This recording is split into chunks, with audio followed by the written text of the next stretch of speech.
Okay, this is working. Welcome. I'm hopefully. Oh, here we go. We got audio input there. I only want one on. Last time I had two mics going. I'm gonna put this down on mute.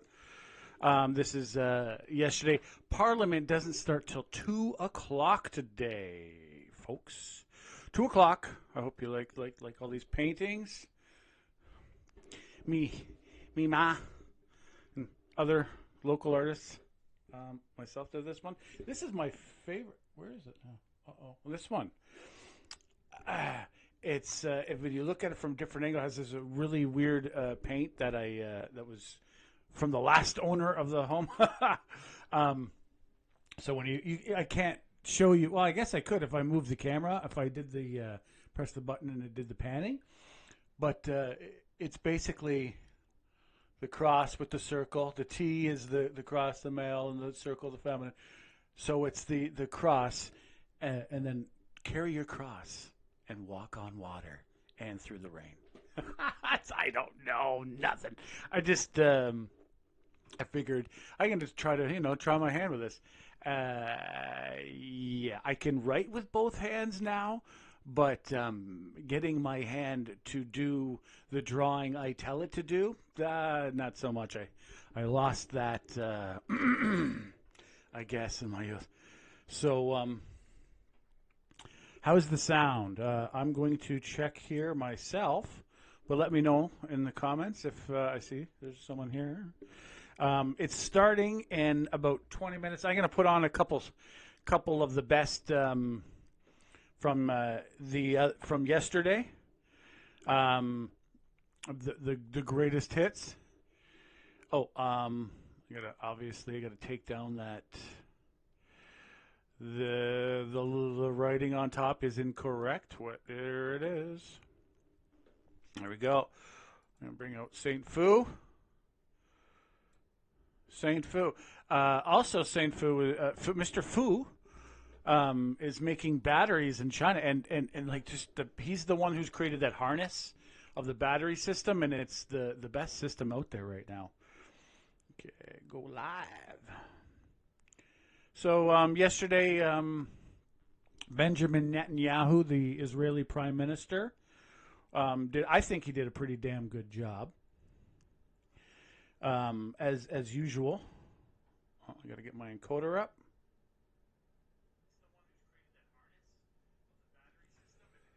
Ooh, the sound's low.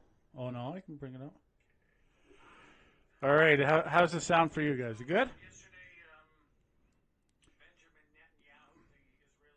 If you look up, okay, so my sound's better than last time. I guess no one's comment.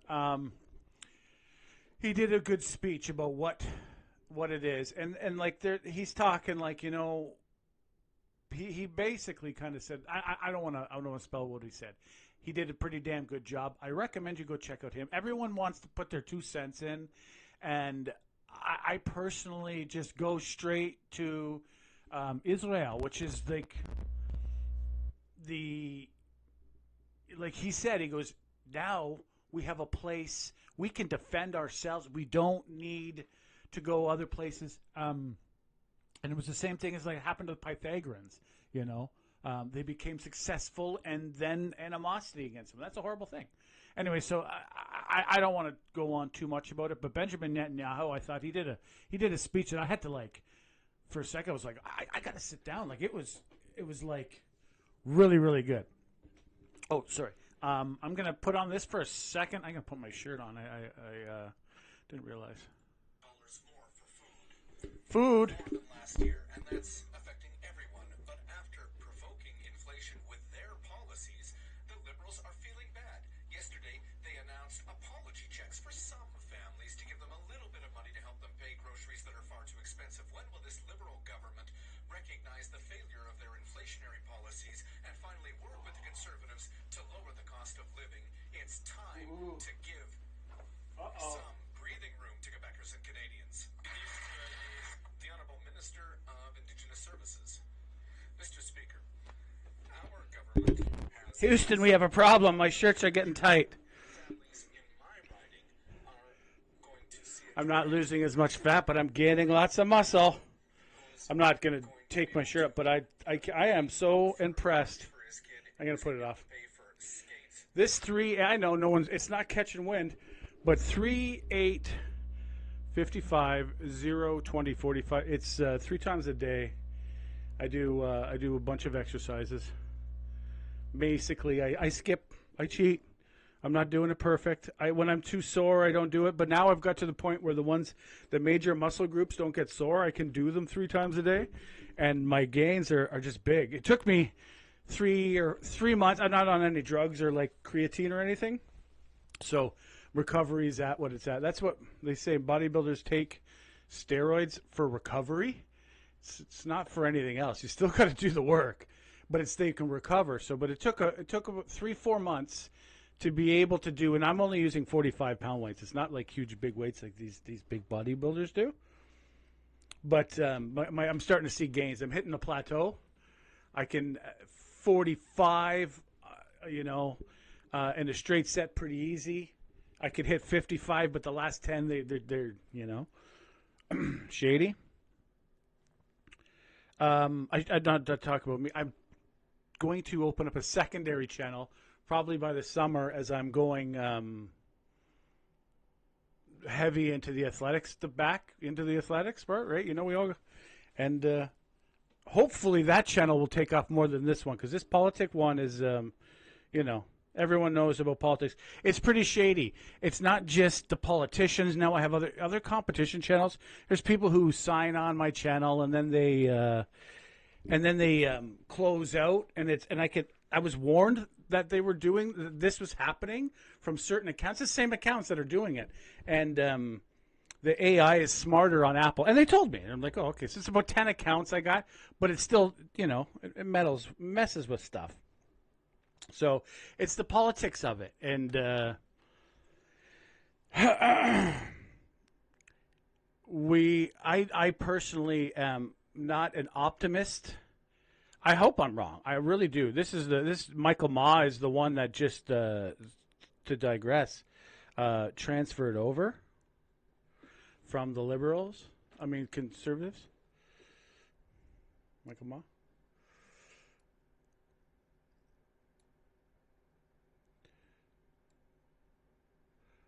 But there we go. Yeah, we got everyone gone. Yeah, so it's pretty shady. I honestly am not an optimist about what's actually happening. I'm sorry, I'm slightly distracted and all this. As the housing, even according to the government agency, said basically the housing will be fixed in 10 years. It's all talk about investors, not the blue collar. Trump, I know everyone's, I hate Trump. I hope Trump's policies start sticking here, coming here. Because he just did, I think, the best policy, and I'm going to say it why.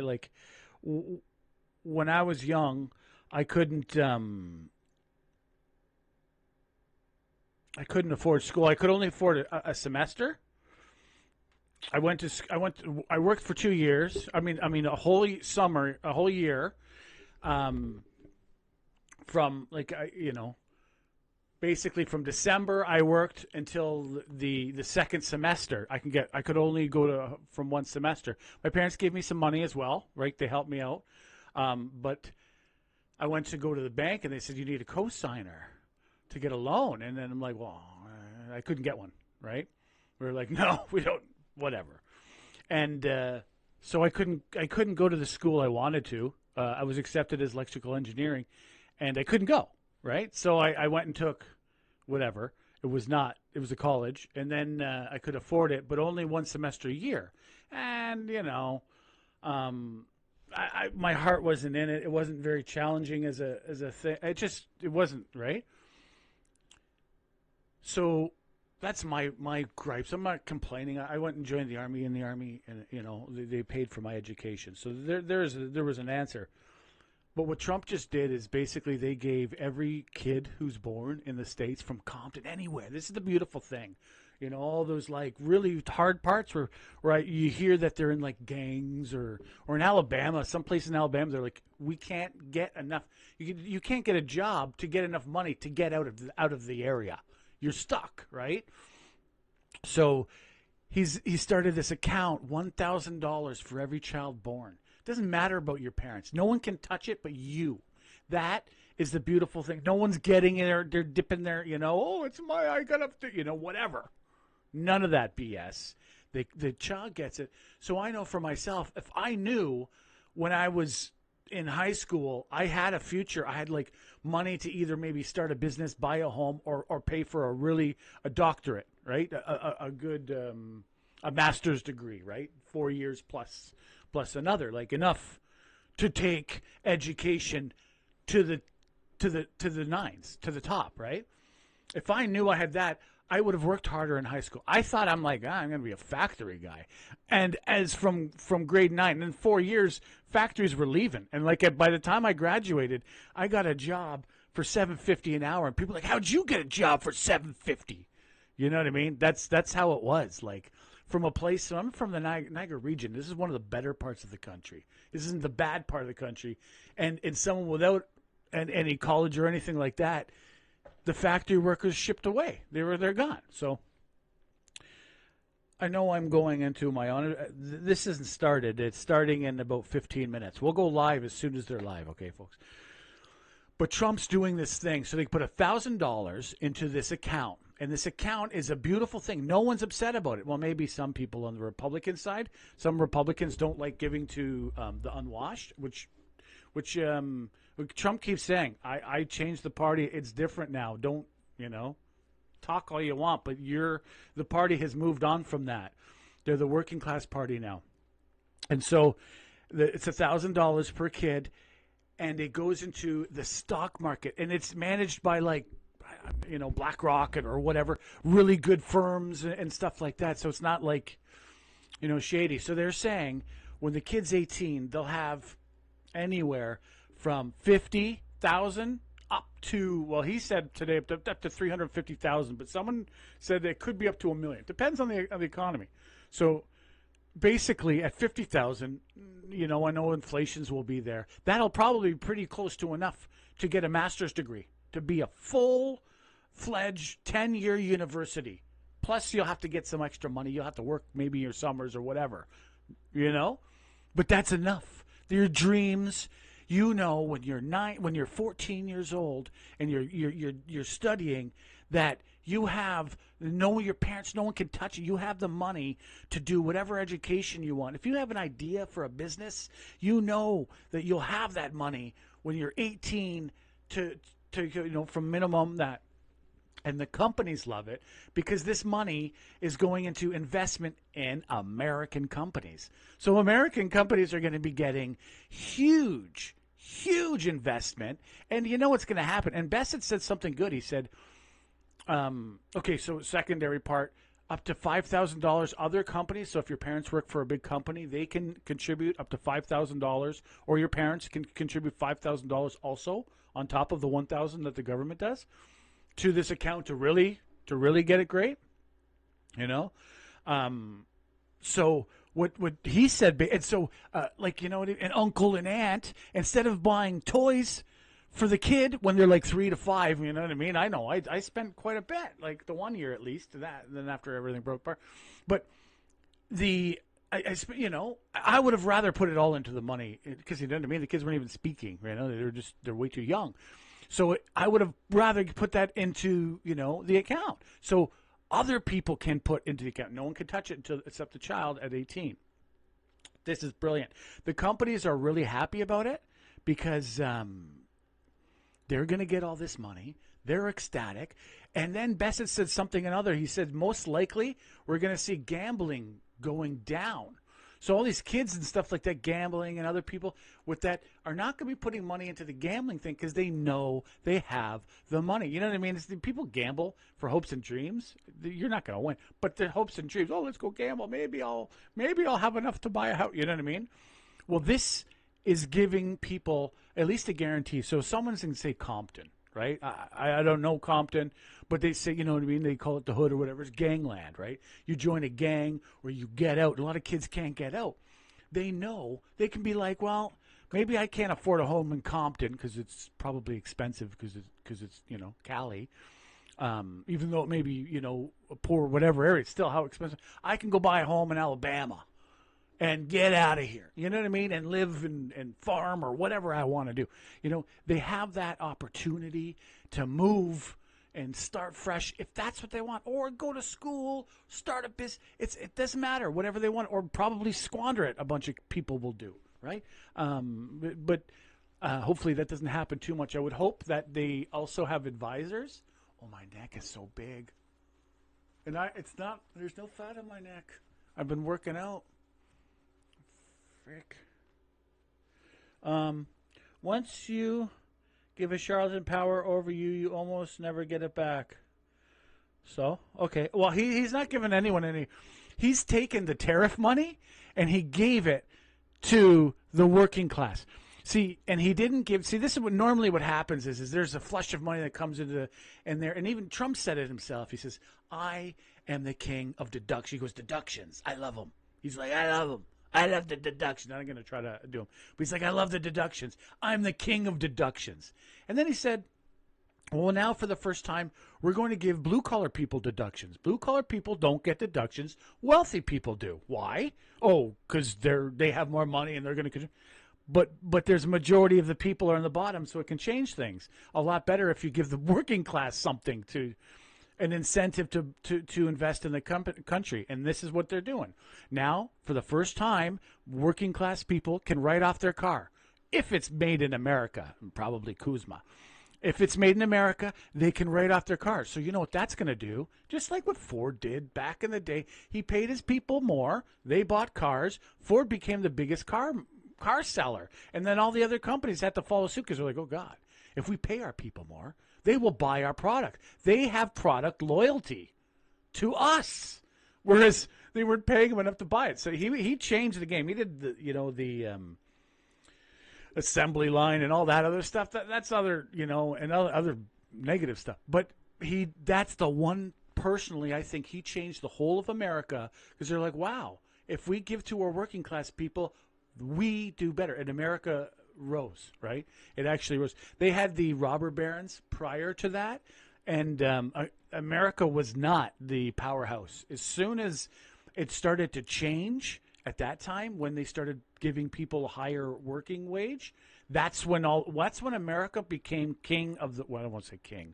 Became the country of the world. That was the change, folks. In my opinion, I don't know nothing, right? But Trump is president, and the way it works in the States is a president has a lot of they have a lot of powers. The Congress hasn't been able to justify their money in like 15 years. 15 years, they're just spending money. They kind of did it to themselves. So executive power, the branch and executive power is only been increasing as Congress becomes less accountable. That's just a fact. Trump didn't. I don't know what. I think you're assuming that Trump is all of a sudden given powers. No, you got the same powers. He's just, I think, more effective in giving children the money. Giving the blue-collar people no tax on overtime, no tax on Social Security, like when old age security, like that's unbelievable to me. I'm like, why would the government tax something that they're handing out to old people because it's a problem? Because they want to take off the little people and then give deductions to the wealthy. It's been happening too much because the blue collar people don't have a lobbyist. There's no lobbyist that works for the blue collar. I was hoping to do that, but I got canceled, and then things slow down, right? Hopefully someone does that in Canada. Starting to get people to lobby the government for blue collar. I think that'll be the big fix, and then we don't have to rely on someone like Trump that's going to do it without being, I don't think I have, and it's even So I thinking this is brilliant. He's got the overtime. No tax on overtime. No tax on old age security. Incentive to buy American cars by being able, the blue collar people, anybody who has a tax can write off their car. So they're going to be buying new cars. They're guaranteed it's going to be probably whenever that kicks in. I'm not sure when. It's probably going to be the biggest boost of American car sales that they've ever had. It just kind of makes sense. And at first, like he said, the Republicans were complaining and they didn't want to do this. But in the end, it'll work. And whereas this country, we're worried about, like I said, the housing. We're not going to be able to fix the housing. The only one problem is in the States is they're having a housing problem too. But it's not as bad as here. Because we have such a small population, when we let outside investors buying up houses, I was looking during the pandemic at like small towns because I was like, hey, I can work from anywhere, right? And those houses like 500, 700, 1,000% increase in over the pandemic in small towns. So we're talking like $7,000 houses, like a small house, a basement that's like, but $7,000 now is 70, 50, 70. It's just unreal. In an area where like, I will personally buy. Investors bought it up, and that's where we're headed right now under Carney, giving the Machiavellian. I'm going to first bash on Carney, and then I'm going to say why we need him. So, speaking both sides of my mouth, two sides of the coin here. Him worried about investors and not putting the blue collar issue forward is basically just going to make all of these problems worse. And Machiavellian, I wrote it down. Machiavellian works like basically Machiavellian is like pulling the wool over people's eyes and doing what you got to do, and they've been doing it for a long time. But since the pandemic, the blue collar people have realized, probably because they were stuck at home and they had to watch what the government says. People are paying attention. The biggest show in America right now is the Trump show. In Canada, we see it. The numbers, people are watching politics. So the Machiavellian way only works when they're not paying attention. Just because you're blue collar doesn't mean you're stupid, right? That people equate that the same, and it's not the case, right? It just they just didn't do 100% things, and a lot of these things are just small little things you did different, and big difference, right? It's there's not different. The classes don't make different intelligence levels. It's already been proven, right? We already know this. Through America, they did the testing, and people at 50 years old, a lot of times that blue collar workers had a higher. We're testing higher on these exams because they still had to really think hard how to do their money. Whereas sometimes when you get wealthy, you can get lazy. The brain is a muscle, you work it out.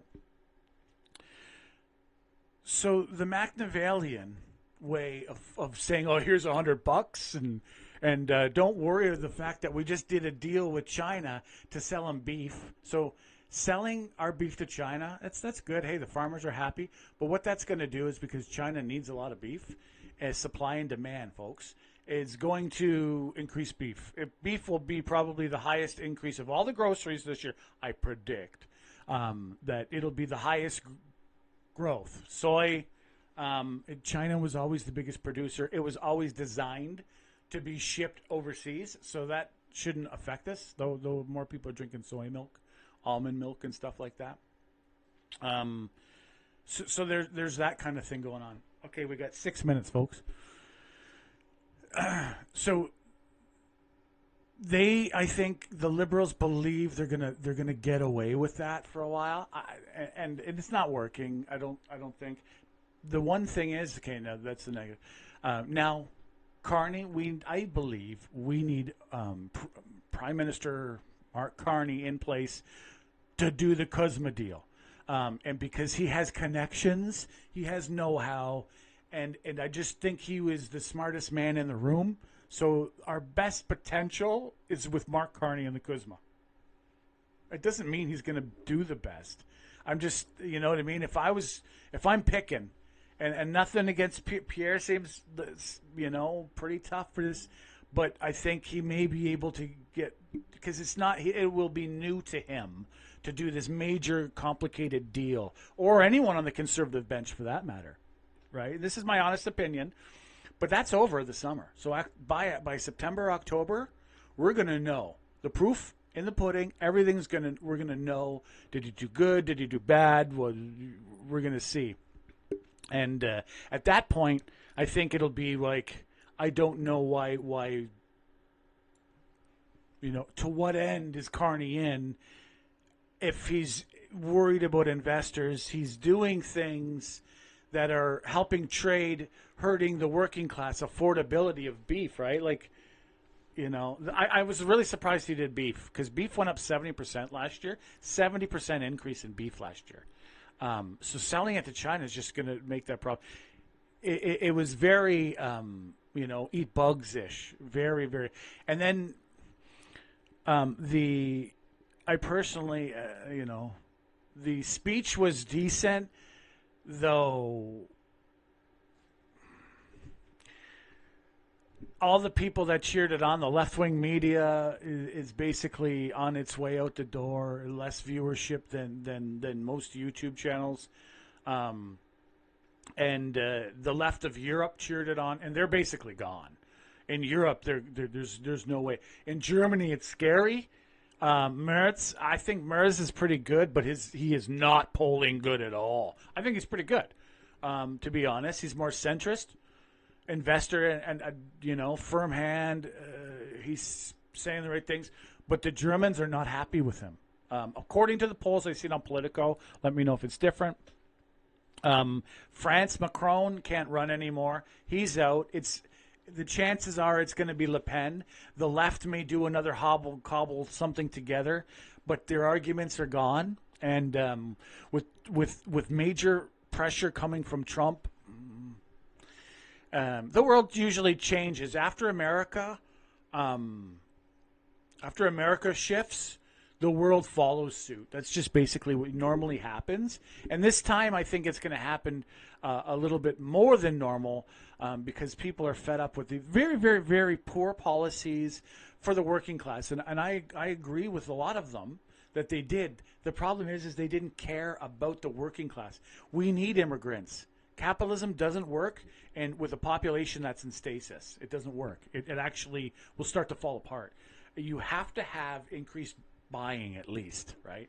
So if people have less money in their pockets because of, whatever reasons, because the factories are all gone, as we ship them out, you need to have more people eating, buying the foods, or else you'll have more problems. As things become more efficient, you need to have a growth, and they had needed to bring in a population. They brought in a large population in Europe that doesn't have any respect for their culture. Not like when people come to America and Canada, New Zealand and Australia, people are going there and they're like, they want to go this beautiful American culture. I'm just going to focus on American culture. They want to be American. Doesn't matter where they're from. That's just when they do the polling and they check it, they want to be American. But the people that were going to Europe, they just wanted a better economy. They did not want anything else to do with the culture, because it was monoculture. So it's hard to go. I know when I went to Europe, they were like,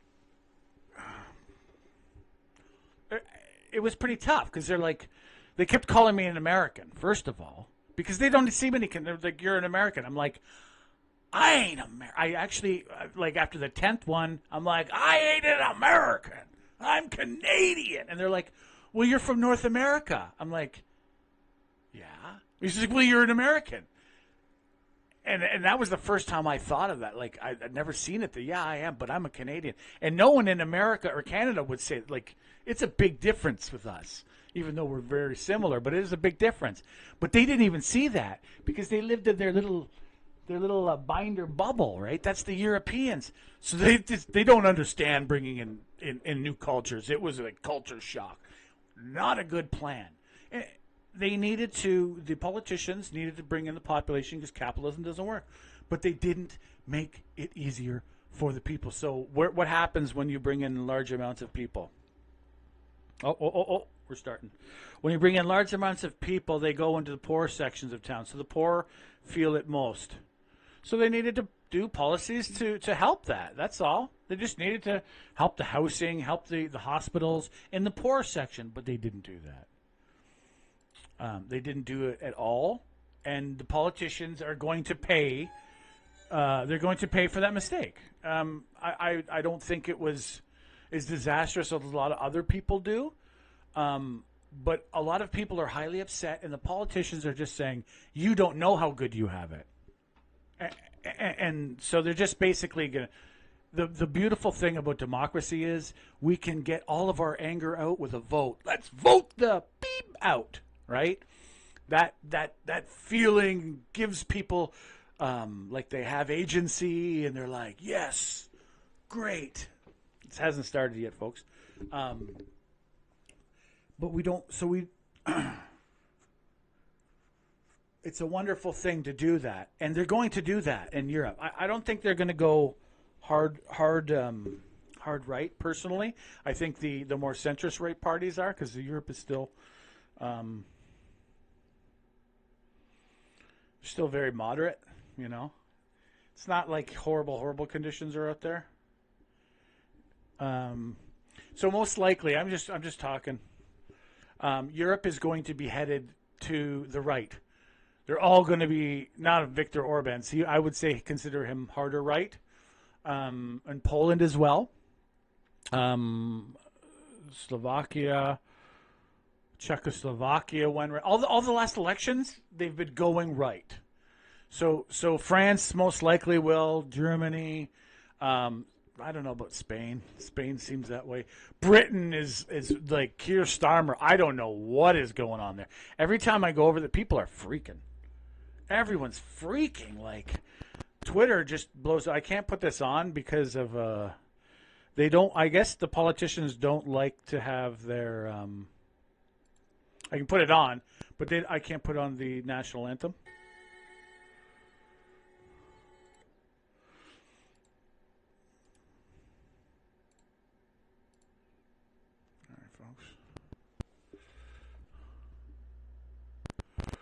It restarted. Yeah. They're singing the national anthem. I got hit with copyright. They said the national anthem was some Colombian happy birthday song or something like that. I don't know what that was about. And it was MP Bergen was singing, and she has a very good voice. I was like, my jaw dropped because she was like kind of, I don't want to say like kind of like stunning. Her mother was in film and stuff, and you know she could have. And then she had this voice. It was like, oh my god, I gotta get this on, and I got copyrighted. So I got hit with a copyright. I fought it and won, but I don't. You know what I mean? I don't want to fight it. I don't want to fight and win all the time. So we are not putting the national anthem on. I am not. I'm going to try it one day, but not today.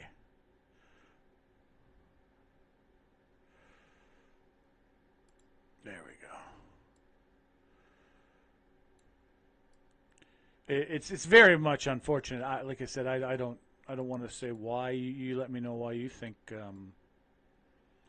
All right, now I can put the volume on. No more. Oh, it's an empty house. Look at this. This is filthy. Holy. Look at them all. Mr. Speaker, Canada is in a national housing emergency. NDP. Rents are skyrocketing. Home ownership is slipping out of reach, and encampments are growing in every city. This didn't happen by accident, and it is not inevitable. It is the result of a government that has failed to act with the urgency and the scale that this crisis demands. Housing is a human right. We need to see public builders, real investment in nonprofit and co-op housing, strong tenant protections, Indigenous housing led by Indigenous communities, and homes people can actually afford. You know, the Liberals don't get it. Their budget offers only half of what the Prime Minister promised during the election, and they're delivering only a fraction of the 500,000 homes that they promised. Canadians need real leadership. Someone who will declare a national housing emergency, to mobilize resources, to protect renters, and to measure success by homes built and lives changed. Thank you, Mr. Speaker. The Honourable Member for West Vancouver, Sunshine Coast, Sea to Sky Country. Mr. Speaker, I rise today to honor the extraordinary life of Vi Roden, who recently passed away at the age of 102. A World War II veteran, mother, friend, and tireless community activist, Vi believed that if you see injustice, you must act, and she lived by that principle.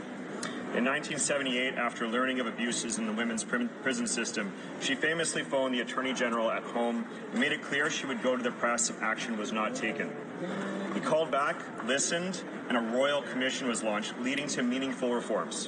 In 1980, Vi raised the funds to establish British Columbia's first counseling center for sexually abused children. That initiative grew into Act 2 Child and Family Services, now a $25.5 million nonprofit serving Vancouver and the Fraser Valley. Even in her later years, Vi never slowed down. At 101, she volunteered during the federal election campaign, as she had throughout her life, making hundreds of calls because she believed participation mattered. The world needs more people like Vi Roden. May we honor her life by carrying her compassion forward. The Honourable Member for Niagara South. Mr. Speaker, if the government was really serious about building faster, it should start with opportunities already in front of it. I have one that is truly shovel-ready, restoring wharves 17 and 18 on the Welland Canal in Port Colborne. For more than 20 years, this critical infrastructure has sat broken. During that time, the City of Port Colborne, shipping companies, port authorities, and private investors have all been ready to move, but they're still waiting on the St. Lawrence Seaway and Transport Canada to act. Federal funding has already been partially committed. The Liberals talked a good story for over 10 years on this project, but failed to hit the finish line. In the meantime, we're waiting. Every year of delay costs us real economic opportunity. Restoring these wharves could create well-paying local jobs, strengthen domestic supply chains, and position Port Colborne as a strategic industrial hub while helping protect Canada's economic sovereignty. This project is shovel-ready. The partners are ready. The benefits are clear. It's time to pull the trigger and get the job done. The Honourable Member for Quebec Centre. On January 1st, my friend and canoe camping companion, André Provencher, left us all too early after a courageous battle with cancer. Passionate about local news and an ardent defensor of Quebec culture, Mr. Provencher held management positions at TVA, Télé-Québec, and Cogeco. He also founded La Presse Télé, which produced several well-known series, including Les Parents, Les Chefs, and En Direct de l'Univers. He had the digital transformation. He led it, of the daily newspapers, Le Nouvelliste et Le Soleil, and presided over the creation of the Front Duncan was great. Passionate, honest, and loyal in both friendship and business, Andre had a knack for spotting talent and helping it flourish. On behalf of all the members of this House, I offer his partner Rachel and his sons Paul, Bruno, and Francois our deepest condolences. The Honourable Member for Calgary-Crowfoot. Mr. Speaker, 10 years ago, this government campaigned on a promise to run, quote, modest deficits of less than $10 billion to fund historic investments in infrastructure, unquote, and then let the budget balance itself. For 10 years, they ran increasing deficits, failed to build the infrastructure, ignored the promise, and claimed that all that really mattered was declining debt to GDP. In 2024, the then finance minister said that the then $42 billion deficit was a line she would not cross. Then she crossed the line and resigned when the deficit hit $60 billion. Last year, the Prime Minister ran as the guy who would finally rein in spending, reduce debt to GDP, and build at speeds not seen in decades. Today, the deficit is $80 billion, debt to GDP is rising, and nothing is being built. Canada's economy is under attack, and Canadians need their government to succeed. But a strong, sovereign, self-reliant, fiscally sustainable Canada can't be built out of recycled, broken, Liberal promises. The Honourable Member for Alfred Palan. Mr. Speaker, with Parliament back in session, Canada faces a new reality. The challenges ahead are clear. A world marked by the breakdown of the international order and economic pressures affecting our families, workers, and businesses. In face of this change, our government is choosing to act and not react. We are strengthening Canada from within by supporting our businesses and securing our supply chains. We are building a more resilient economy focused on innovation, energy, and diversified trade partnerships. A strong economy is fundamental to our sovereignty, our security, and to our ability to defend our values in a more unstable world. In this new year, we invite all parliamentarians to work together constructively. Canadians expect us to be united and focused on the national interest. Thank you, Mr. Speaker. The honourable member for Oxford.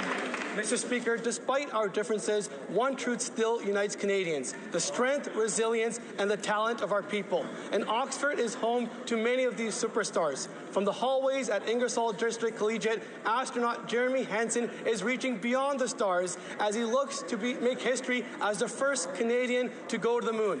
Ingersoll's Ella Shelton will be representing Team Canada at for the women's hockey team at the Olympics in Italy. For them, it's more than just a milestone. It's more than just a personal celebration. It's about reflecting on our community and what we stand for. We work hard. We stand strong. We help one another. We innovate. We lead. And we create opportunities for others to succeed. Colleagues, join me in wishing Jeremy and Ella every success in the exciting weeks ahead, because we are proud of Canada and the best is yet to come. The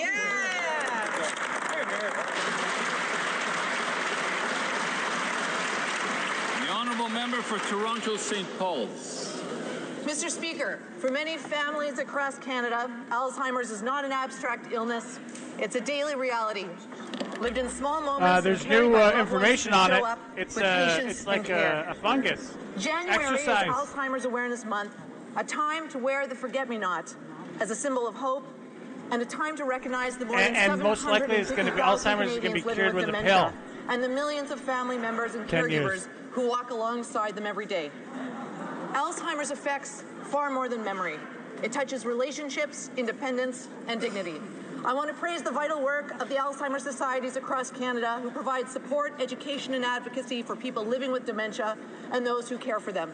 As our population ages, this issue will touch more than families. That's why awareness, research, and compassionate care matter now more than ever.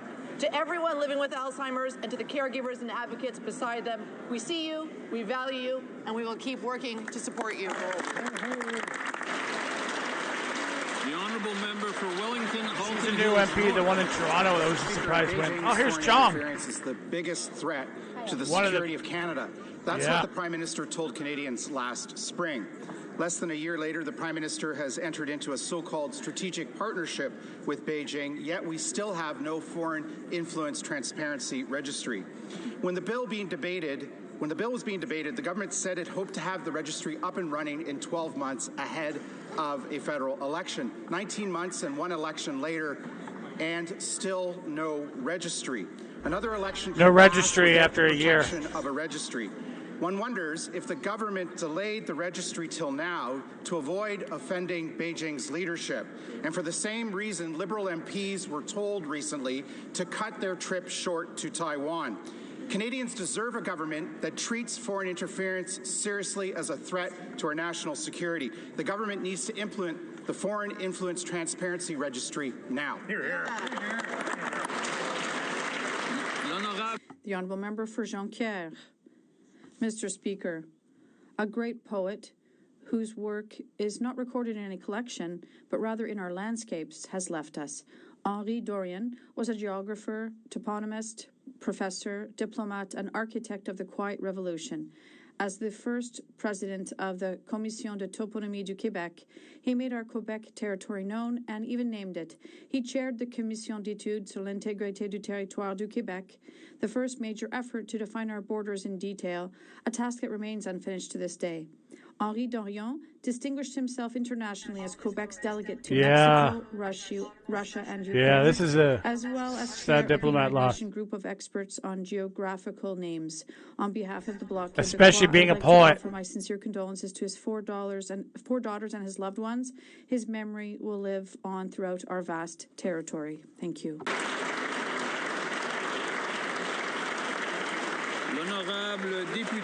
The Honourable Member for Mount Royal. On September 11th, 2001, I was in New York when terrorists attacked the World Trade Center. I saw the bravery and solidarity and shared the anguish firsthand. As a Canadian, I was incredibly proud of how we rose to the occasion to support our closest friend and ally. From the hospitality showed by the people of Gander, to fundraising campaigns to support the victims, to our government being the first one to suggest that NATO invoke Article 5, we were there for the United States. And as we have for generations, our troops bravely fought side by side. I hope we send our with Navy out Americans in to Iran. Afghanistan. More than 40,000 Canadians served in this conflict. 158 of our soldiers died and over 2,000 were injured. I know that members of this place will want to join me in extending our deepest respect and gratitude to the men and women who served. Canadians will never forget their sacrifice. Our American friends should not forget it either. House Fathers out of Montreal. He's one of the best. I think he's a really good. He caught me when he did this winter, this Christmas poem. It was funny, it was amusing, and it was a couple stings. Organize a press conference and tell the hungry crowd of reporters all the great things you're going to do. Getting things done requires work. If this Liberal government were judged on its announcements, then this country would be riding a 10-year wave of success. Sadly, not so. For announcements to translate to results, economic activity and paychecks for Canadians, something has to get delivered. Over 10 years of not delivering has left Canada as the economic laggard of the developed world. Conservatives worked with the government to amend and pass Bill C-5, giving the Prime Minister incredible powers to approve projects quickly. What are the outcomes? No projects have been approved, and they haven't removed a single regulatory barrier. This smoke and mirrors show must end, and action must begin. We've introduced a motion to pass the Canadian Sovereignty Act. Will the government work with us and agree to support our motion to repeal the federal industrial carbon tax and the oil tanker moratorium act? Honourable member for Vaudreuil. Mr. Speaker, next week, Canada will write a new page in its space history with the Artemis 3 mission. For the first time in more than 50 years, this is a big one. Humans will leave Earth's orbit. We got a Canadian the moon. pilot. I know I'm talking. talking. Moment, not only for science, but for Canadians and all of humanity. Artemis 2 represents the next great chapter in Canadian space exploration. Following in the footsteps of great Canadians like the late Mark Garneau, Roberta Bondar, Chris Hadfield, David Saint-Jacques, and so many more, and built on the unprecedented collaboration between NASA and the Canadian space engineers and scientists, Colonel Jeremy Hansen will break barriers by becoming the first Canadian and the first non-American to travel around our moon. On behalf of all members of this House and all Canadians, I wish Colonel Hansen and the Artemis 2 crew a safe journey and a successful mission. You carry the pride of everyone in this House and all Canadians with you. Godspeed.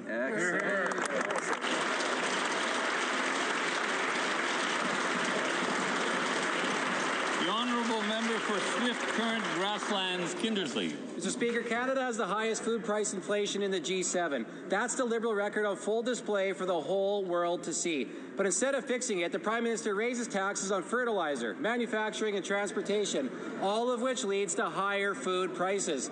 Reversing Liberal policies that punish Canadian agriculture would be a good start. But we can also grow even more food here at home. Saskatchewan is already the breadbasket of the world, but there's still room for us to grow and expand the available farmland. Right now, there are shovel-ready irrigation projects waiting for approvals, like the ones around Lake Diefenbaker. The Westside Irrigation Rehabilitation Project alone would open up 100,000 acres of irrigated land to grow more food and specialty crops. Studies show this project will add $13 billion to our GDP, create 80,000 jobs, and generate over $1 billion in tax revenue. The Liberals have so much to learn from rural Canada. This is one of many promising resourceful projects that we want to build in Saskatchewan. And all the government needs to do is let our farmers and industry do what they've always done best and lead the way forward. The Honourable Member for Trois-Rivières. Mr. Speaker, today I would like to highlight the exceptional work of the organizing committee for the 59th Quebec Games Finals held in my riding of Trois-Rivières, bringing together more than 3,500 athletes from across Quebec. They aimed to receive a donation of $1,000 to Excellence Sportive Mauricie, and thanks to tight and responsible management, $350,000 will ultimately be donated to promote sports in our region. The Games also generated nearly $29 million in economic spin-offs for the region. And above all, none of this would have been possible without the involvement of 2,318 volunteers. Their commitment was at the heart of these extraordinary games.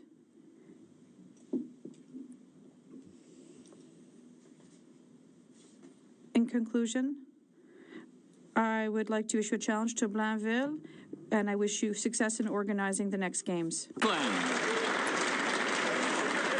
Supported the passage of Bill C-5, which gave the Prime Minister extraordinary authority to approve nation-building projects fast. The Prime Minister claimed that with these powers, the government would unleash our economic potential. He claimed that we would build at speeds not seen in generations.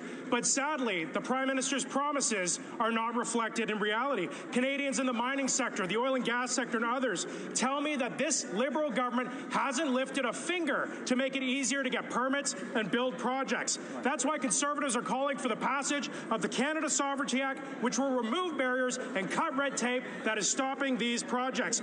We want the Prime Minister to live up to his promises. Conservatives are giving him the tools to get the job done. So why isn't he using it? The Prime Minister has no excuse. The time for fancy rhetoric is over. The time for action is now. Yeah. The honourable member for Etobicoke Lakeshore. Mr. Speaker, I rise today to celebrate the close and growing relationship between Ireland and Canada.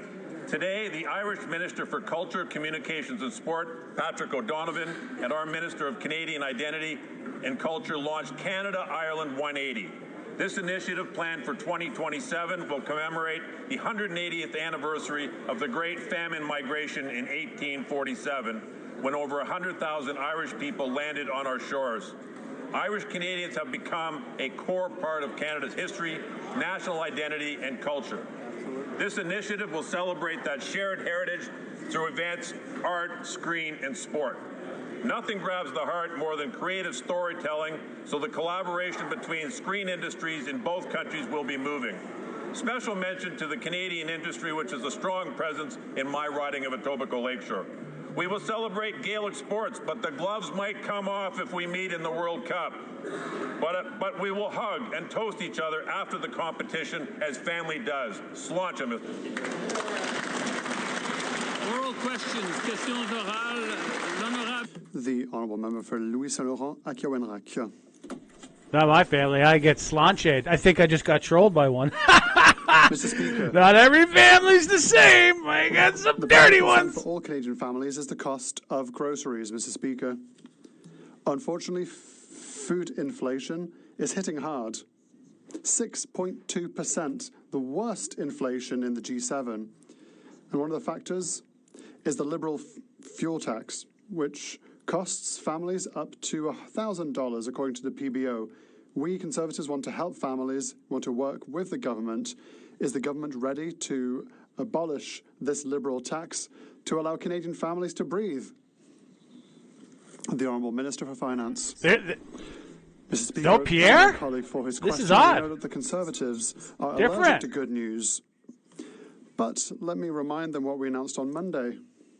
On top of the new benefit for groceries and essential goods, $500 million for the Strategic Response Fund to help the country's logistics. We want to be able to grow more in Canada, more funding for food banks, a national strategy for food, better labelling laws. I hope the Conservatives will help us and unite with us on this matter. The Honourable Member for Louis Saint Laurent. Mr. Speaker, the issue is that the Minister is strong in rhetoric but not in results. 2 years ago, he was proud of assembling groceries, and what happened since? The worst food inflation in the G7. What he does doesn't work. That's why 2.2 million Canadians have to go to food banks. In Neuchâtel, on Boulevard Bastien, Amélie and Frédéric, there's been a 31% increase in food bank use. We need to directly help families. A good way to do that is by abolishing the Liberal gas tax. Will they do it for the good of all Canadians? The Honourable Minister for Finance. Mr. Speaker, my colleague is known for his rhetoric, but on this side of the House, we're known for action.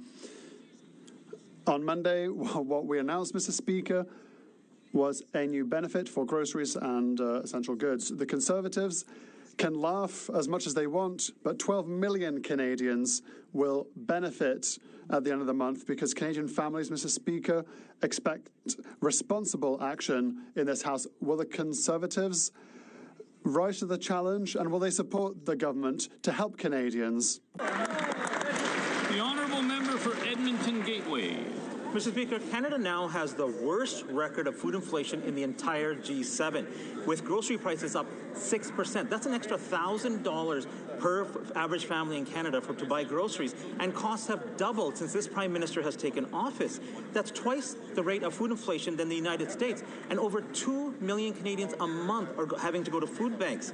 But the Liberals continue to pile on with the cost with their industrial carbon tax and the fuel standard tax. When will they finally deliver real and permanent relief for Canadian families? The Honourable Minister of Environment, Climate Change and Nature. Mr. Speaker, you might want to know that the member for Battle River Crowfoot represents the second largest canola-producing riding in all of Alberta. The Advanced Biofuels Association of Canada says that the clean fuel regulations will create or preserve the average farm revenue by $60,000. That is money in the pockets of farmers in the member for Battle River Crowfoot's ridings. Why is he not standing up for the farmers in his ridings? Because we are. The honourable member for Edmonton Gateway. Mr. Speaker, Canadians have heard this all before. Band-Aid solutions that the most Canadians won't even qualify for. Families need real action that actually lowers cost of food at the grocery store.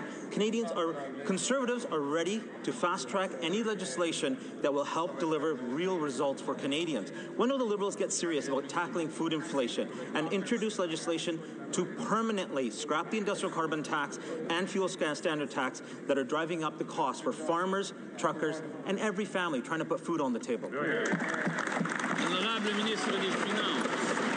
Mr. Speaker, the Conservatives are good talkers, but they have a short memory, I can tell you, Mr. Speaker. Because on Monday, Canadians have noticed what's happening, Mr. Speaker, that they're going to have a rebate for grocery and essential. But in addition to that, and let me help them for the householder, so they don't forget to tell the constituent, there'll be $500 million from the Strategic Response Fund to strengthen food production in the country, immediate expensing for greenhouses, additional funding for food banks, a national food strategy, work toward a standard price unit. Mr. Speaker, instead of shouting in the House, they should get on board, support Canadians, and make this country. The honourable member for Middlesex, London. Inflation is up 6.2%, the highest in the G7, and grocery prices are rising twice as fast since this Prime Minister took office. Families will pay over $1,000 more this year just to eat. Farmers, truckers, and food processors have been clear. The Liberals' industrial carbon tax and their new fuel standards tax are driving up costs from field to fridge. Conservatives were ready to act. So will this Liberal government work with us to scrap these taxes, boost grocery competition, and cut red tape for our farmers? Honourable Minister of Jobs and Families. Mr. Speaker, all fall, these Conservatives across the aisle quoted Canada Food Banks time and time again in their litigation on the cost of food. And now when the government steps up to help 12 million families, Mr. Speaker, with up to $1,900 it's not for those very costs of food. It's not enough. $1,900? Oh, listen to their constituents for 4 different people. And help those very Canadians they claim to care about. So it's $400 or something like that. It's not bad. Hey, no one's complaining. The hard truth. If 2 parents work full time and they make over $14.87 an hour, their families get nothing. That's right, you heard me. Most families won't even qualify for this rebate. So once again, the Liberals gaslight Canadians while we see 2.2 million visits to food banks every single month. Liberal taxes and policies are what's driving up the cost of food. Recycling their broken policy does nothing to lower it. So when will the government I'm trying to eat more cereal. Rebates will fix inflation and instead deal with the root cause? The Honourable Minister of Jobs and Families. Mr. Speaker, these Conservatives like to talk about making life affordable, but every time Canadians ask for help and the government provides that help, whether it's through affordable childcare, which, by the way, Mr. Speaker, saves families up to $16,000 All right, I like the child care one. I do. Food program, which reaches and the school food the program. country, It's pretty good. Or this new tax benefit that will help. This is just a Machiavellian tax handout, but that's not exactly it'll be the right nice. thing. They have no answers, Mr. Speaker, not for their constituents, not for any Canadian. L'honorable député de Belleuil-Chambly. Mr. Speaker, yesterday the Prime Minister said that China had made commitments to remove tariffs on Quebec pork. The industry had never heard about that. They were surprised, but pleasantly so, and we understand. This morning, Antoine Trépanier tells us that this is simply not true. Mr. Speaker, you can't do that to someone. Create false hope. Can the government confirm that there is or there is no agreement on pork with China? Oh, we don't know. I heard beef, not pork. The Honourable Minister for Foreign We don't know. Speaker, the reality is nous continuons d'engager. We continue to work with our partners, all members of the industry, with pork, beef, canola, agriculture as a whole. At the same time, we will continue to diversify our supply chain for our internal economy. That is in the national interest, and that is our plan on this side of the House. The Honourable Member. I don't know. I didn't hear the answer. Did you hear the answer? Pork, we just need something, even just a noise. But there isn't even an oink in the agreement. The Prime Minister is apparently the second coming of God. He said, I have a deal with China on pork. Will the government at least let us know, using the word pork, somewhere in their answer, to say that there is a priority being established to removing tariffs on pork? Because Quebecers are the biggest purchasers of He's one of the best politicians. He's very good. The Honourable Minister for Foreign Affairs. Very smart. As I said, Mr. Speaker, we have had discussions with China on a number of sectors of our economy, including pork, including beef, including canola, and every single time we continue to say that we are working in Canada's interest. We want an agreeable agreement for our pork sector and our economy as a whole. That is our strategy on this side of the House. If they give the pork deal, our pork prices are going to skyrocket. It'd be good for the pork farmers. An agreeable agreement is probably going to make the pigs very happy. In any case, the Prime Minister this morning, the Minister, spoke to Radio-Canada, saying that whilst we, on the Bloc Québécois, were fixated on history, they were fixated on the forests of Quebec. But up to now, what has the government done for Quebec forests, apart from refusing the industry's proposal? Are they that bad in economy, as bad in economy as they are in Quebec's history? The Honourable Minister for Finance. Mr. Speaker, I can assure my colleague we are as good in the matter of economy than we are in the matter of history. And Mr. Speaker, what I can say is that we don't have to hear reminders from the Bloc Québécois. We are working with the forestry industry, and sometimes we don't remember something, but we have invested hundreds of millions to help the forestry industry, Mr. Speaker. People understand we have always been here for workers, we've always been here for the industry, and we'll always be here to defend the interest of Canada. Member for Newmarket Aurora. Mr. Speaker, there are critical statistics every member of Parliament must take seriously. We have 2.2 million visits at food banks every single month. Canada's food inflation is 6.2%, and that is double of the U.S. This year, it will cost $17,600 to feed a family. That is a national emergency we must take seriously, and Conservatives want to expedite a real solution. So we were asking, will this Liberal government immediately table legislation inflation, to cut taxes that punish those who bring food to our tables, and boost competition in grocery chains. That's a good point. This Corbina and behind her, thank you very much, Mr. new Speaker. MPs, to the member's question, not only do we take the statistics very seriously, we also take the recommendations of the organizations who are working to feed hungry Canadians extremely seriously. And the top recommendation for Food Banks Canada was to create a groceries and essentials benefit. Now, the Conservatives have a chance to support that motion and to vote in favor of this motion and help Canadians at the grocery store, Mr. Speaker. And we know, based on the research that's been done by independent agencies, that industrial carbon prices not only just have a negligible impact or zero impact, many of them actually help. So if the Conservatives want to help Canadians at the grocery store, they should vote in favor of the grocery and essentials benefit. Honourable member for Newmarket Aurora. Mr. Speaker, the reality is they have tried this before, and it only has made matters worse. Canada is a country full of farms and fields, and yet we are known as the food inflation capital of the G7. Shameful. Food inflation has doubled since 2019. This is a homegrown crisis caused by high taxes on farmers, truckers, and food processors. And farmland is lack of the highest in competition Canada. Grocery chains and reckless inflationary spending. So I ask again, will this Liberal government immediately cut taxes that punish those who put food on our tables and boost competition in grocery chains? The Honourable Secretary of State.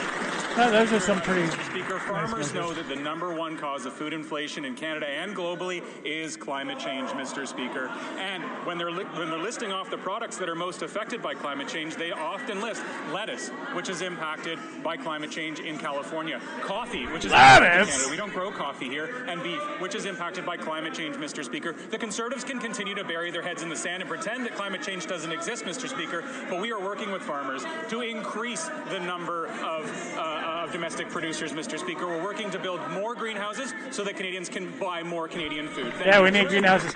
He was an Olympic contestant. Thank God he didn't go the way of the wedding. Spends his time with the world elites. Life at Ooh, home let's see is Lynn getting harder Lewis. for Canadians, Smartest woman in the room. families in Haldimand, Norfolk. Or MP. The 2026 food price report is alarming. This year, it will cost $17,600 to feed a family of 4, which is $1,000 more than it cost last year. The Prime Minister's industrial carbon tax and food standards tax are driving up probably the the smartest food person, period, prices. in the room. Will he scrap the taxes and bring down the cost of food for Canadians? The Honourable Secretary of State for Seniors. The National Institute on Aging's 4th annual report was just released, and it commends the actions this government is taking. They agree with us, and their data shows that reducing expenditures in one area can result in an overall reduction in hardship as money is freed up for other household needs. And that is why organizations like Food Banks Canada agrees that the groceries and essentials benefit will make a real difference in the lives of Canadians, helping them to afford baby formula, helping them to afford lettuce, helping them to afford coffee and toilet paper. Mr. Speaker, I do not understand why the Conservatives want to be obstructionists about feeding 12 million Canadians. The Honourable Member for Haldimand, Norfolk. Mr. Speaker, the facts are clear. Statistics Canada shows that food inflation is up 6.2%. That's the highest in the G7. I remember as a university student putting food back on the shelf because I couldn't afford it. And I am so blessed today. But even recently, I didn't buy a package of meat because it cost 4 times more than I paid for it last year. Imagine what average Canadians who are working 2 jobs are going through, sacrificing every single day just to get by. Will these Liberals give Canadians a break and cut the industrial carbon tax and the fuel standards tax? The Honourable Secretary of State. Like many of my constituents in Esquimalt-Saanich-Sooke, I grew up in a single-parent household. I have a single mother, a handicapped sister, and making ends meet was really challenging. Mr. Speaker, it's families like those that we have in mind, like the ones that I grew up in, like the ones that exist in my riding, in that member's riding. Those are the ones that we want to feed, and Food Banks Canada is supporting what we're doing. Again, I don't understand why the Conservatives are opposed to feeding families. It's unfortunate. We don't really have an answer. They're not going to lower gas. They're not going to lower Mr. Speaker, food inflation is up 6.2%, the highest in the G7. A family pays now more than $17,000 a year for food, and Glad who has a black 2.2 belt. million people every month are lined up at food banks, thanks to the Liberals' industrial carbon tax and fuel standard tax adding up to about 17 cents a litre, hitting farmers, truckers, and food prices. Conservatives are ready to fast-track legislation to reverse these devastating impacts. Will the Liberals immediately introduce a bill to eliminate the industrial carbon tax, the fuel standards tax, to boost grocery competition and cut red tape for our farmers? She's like the miner's daughter. She's black belt and giant sports cars. Minister for Women and Gender Equality. I interviewed her a few Mr. years Speaker, ago. while the members opposite minimize our affordability plan, let's take an example of a young family of 4 this year. With supports like the Canada Groceries and Essentials Benefit, the Canada Child Benefit, affordable childcare, dental care, the National School Food Program, and the fact that we cut taxes for millions of Canadians, this family will save over $50,000 a year, Mr. Speaker. This is real affordability. So while the members opposite continue to obstruct Parliament, we're going to stand up for Canadians. Good job. Member for Sarnia, Lambton, Bequidwinong. Mr. Speaker, these Liberals take thousands of dollars from Canadians. They return a pittance. Canadians are not fooled. Food prices in Canada are rising twice as fast as in the U.S. and twice as fast since the Prime Minister took office. Grocery prices are up 5%, and his response to the cost of living crisis is to tell Canadians to sacrifice more. But Canadians have sacrificed enough. With the ever-increasing costs to eat and heat, there's little left for Canadians to give up. When will the government finally stop asking families to sacrifice and commit to legislation today to make life affordable for hardworking Canadians? Honourable Minister.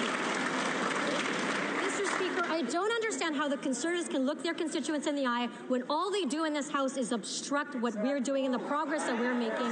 We cut taxes for 22 million Canadians. We're making the National School Food Program permanent. This is going to help 400,000 kids eat healthy eat healthy meals at school. And we're saving families $16,000 per year through the affordable childcare. Mr. Speaker, we're providing relief for 12 million Canadians through our Canada Groceries and Essentials Benefit. This is going to make a real difference, especially for families in my riding of Mississauga-Streetsville. Thank you, Mr. Speaker. The honourable member for King Vaughan. Mr. Speaker, seniors are choosing between medication and groceries. Food Banks Canada has reported 2.2 million visits in a single month. 8.3% are seniors, up from 6.8%. Food inflation is the highest in the G7. Canadians need our help.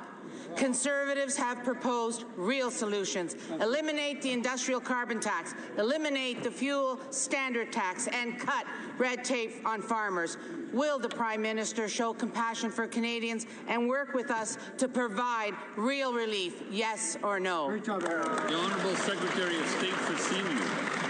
Unlike the Conservatives, our actions are compassionate. Our actions show compassion for seniors. We increased OAS for seniors over 75 when they wanted to bring it down to below 65. We have protected OAS, ensuring that it's indexed to inflation, and we just guaranteed that low-income seniors will get the help that they need to fight rising food costs, something that we cannot control. But what we can control is helping families afford the food that they need with the Groceries and Essentials Benefit. This will buy up to $950 more food for a single low-income senior.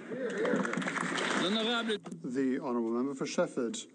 Mr. Speaker, there are new retirees who have not received their old age pensions for 9 months because of problems with the new Karam software. And yet yesterday, what did Liberals have to say to these people? Their leader replied that software problems just happens from time to time. He replied that it was a fear-mongering campaign. The Liberals were made aware of this problem in June by their own officials. And clearly, with answers like that, we understand that they have done absolutely nothing. When are they finally going to kick into gear? Honourable Minister of Jobs and Families. Merci, Monsieur le Président. Thank you, Mr. Speaker. My department is processing payments towards a better system. Delays have affected 0.2% of requests. The department is committed to dispersing the monies rapidly and efficiently. We are working tooth and nail to reduce these problems. If someone has issues accessing their old age security, we encourage them to contact Service Canada. The Honourable Member for Shefford. Mr. Speaker, if everything were fine, as the government leader said, we wouldn't have seniors who haven't received their pensions since last spring. We wouldn't have seniors who are receiving the wrong amounts and who are going to have their future benefits cut. This isn't fear-mongering, Mr. Speaker. These are real people with real warnings that the new system is causing them problems. And when the government causes problems, its job is to find solutions to these problems, not to say, well, these things happen. So when will the government finally take seniors' problems seriously? The Honourable Leader of the Government in the House. Of course, we take the situation eminently seriously, giving benefits to those who must receive them, and the government has modernised its system, which is good news. Its software, which was obsolete, that now allows seniors to access the system online, and a better system. Some people have been affected. That's too many, of course, but we ask these people to contact Service Canada, where we will solve the problem. Honourable Member for Parry Sound, Muskoka. Mr. Speaker, between 2011 and 2021, home ownership among 30 to 34-year-olds fell from 60% to 52%. From 2019 to 2024, for every 100 adults added to the Canadian population, only 12 homes intended for ownership were built. That is less than half the rate of the earlier decades. So my question is, how does the Prime Minister expect young Canadians to ever buy their first home when his government keeps using the same old policies that haven't worked for the last 10 years? Housing and infrastructure. Thank you, Mr. Speaker. Well, the good news is that our government has brought forward the first-time homebuyers GST break, which is up to $50,000 off of their first home purchase for young Canadians. This is a new measure. It was stalled in the fall session by the opposition, unfortunately. We're ready to bring this forward, Mr. Speaker. We're ready to deliver affordability for young Canadians. Hear, hear. Member for Parry Sound of Muskoka. Well, Mr. Speaker, new home sales are down 45% in the GTA and 56% in Vancouver. And I'll tell you what, rebates don't matter to first-time home buyers if no homes are getting built. Nearly half of young Canadians are now considering leaving their home communities because they cannot afford to stay. So when will the minister listen to all the experts, the builders, the developers, the Conservatives, and remove the HST on all new homes under $1.3 million so that we can get builders building homes again? Hear, hear. Honourable Minister. Thank you, Mr. Speaker. Well, it starts with first-time home buyers and not obstructing bills that will deliver relief and affordability for young Canadians. That's number one. Number two, we have record annual construction in Calgary, in Montreal, in Edmonton, in Ottawa. We have housing starts that were solid last year, the fifth best year in Canadian history. We will continue to build on that work with Build Canada Homes, which we expect the opposition's support on. That's right. Honourable Member for York, Durham. It's a new year, Mr. Speaker, but it's the same old story for Canadians trying to buy a home. They can't. The Missing Middle Initiative reported this week that while the vast majority of Gen Z and millennials want to buy a home, only about half can realize that goal. Home ownership for them has decreased from 60% to 52%. Their ambition to buy a home has turned into uncertainty, and that uncertainty has turned into defeat. Missing Middle proposed 10 solutions. Not one of them was the government's plan for another bureaucracy to build non-market homes. So why is the government's plan so different from what sensible experts are recommending? Honourable Minister of Housing and Infrastructure. Thank you, Mr. Speaker. The good news is that we have Build Canada Homes starting up, one-stop shop for affordable housing and delivering housing for young Canadians in particular. Mr. Speaker, the opposition can support affordable housing. They've never done it before, but they can start now. They can start helping this government deliver affordability, whether that's new homes through Build Canada Homes or it's bringing down rents, which we're seeing rents drop across Canada for 30 straight months. Thank you, Mr. Speaker. Honourable Member for Langley Township, Fraser Heights. The Prime Minister is not keeping his promise to young Canadians to help them buy their first home. In fact, according to the Missing Middle report, things are going in the wrong direction. Homeownership among 30-year-olds is at an all-time low. Less than half think they're ever going to own their own home, and housing starts aren't even keeping up with population growth. So here's an idea. We're feeling generous. Why doesn't the Prime Minister adopt our policies to cut bureaucracy so that homes get built and first-time Canadians can buy their first home? Thank you. Great job. The Honourable Parliamentary Secretary to the Prime Minister. I have a great idea to the member opposite. This government has put a series of measures in place to help support young Canadians getting into their first-time home, to be able to build more housing supply in this country, whether or not it's Build Canada Homes, whether or not it's removing the GST up to $50,000 for new home buyers buying their first home. The Conservatives obstruct at every single pass. So that member has to go back and ask his constituents and answer to his constituents why they are standing in the way of the progress this government is seeking to advance. There's important measures in C-15. They should get on board and actually get a part of the solution, Mr. Speaker. The Honourable Member for Côte-du-Sud, Rivière-du-Loup, Katascomic-Témiscouata. Mr. Speaker, the housing crisis is being felt in the streets and homes of Quebec. Families are having to choose between rent and groceries. Young people are delaying their life plans because they can't afford an apartment. According to a Léger poll, 1 in 5 Quebec tenants struggled to pay rent last year. In Montreal, that figure is 1 in 4. This is not acceptable.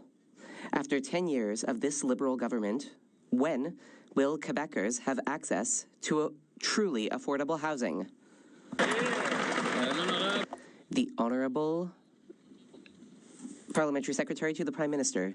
Mr. Speaker, over $1,800 will go to a family of 4 through our new Canada Groceries and Essentials benefit. This money will help families.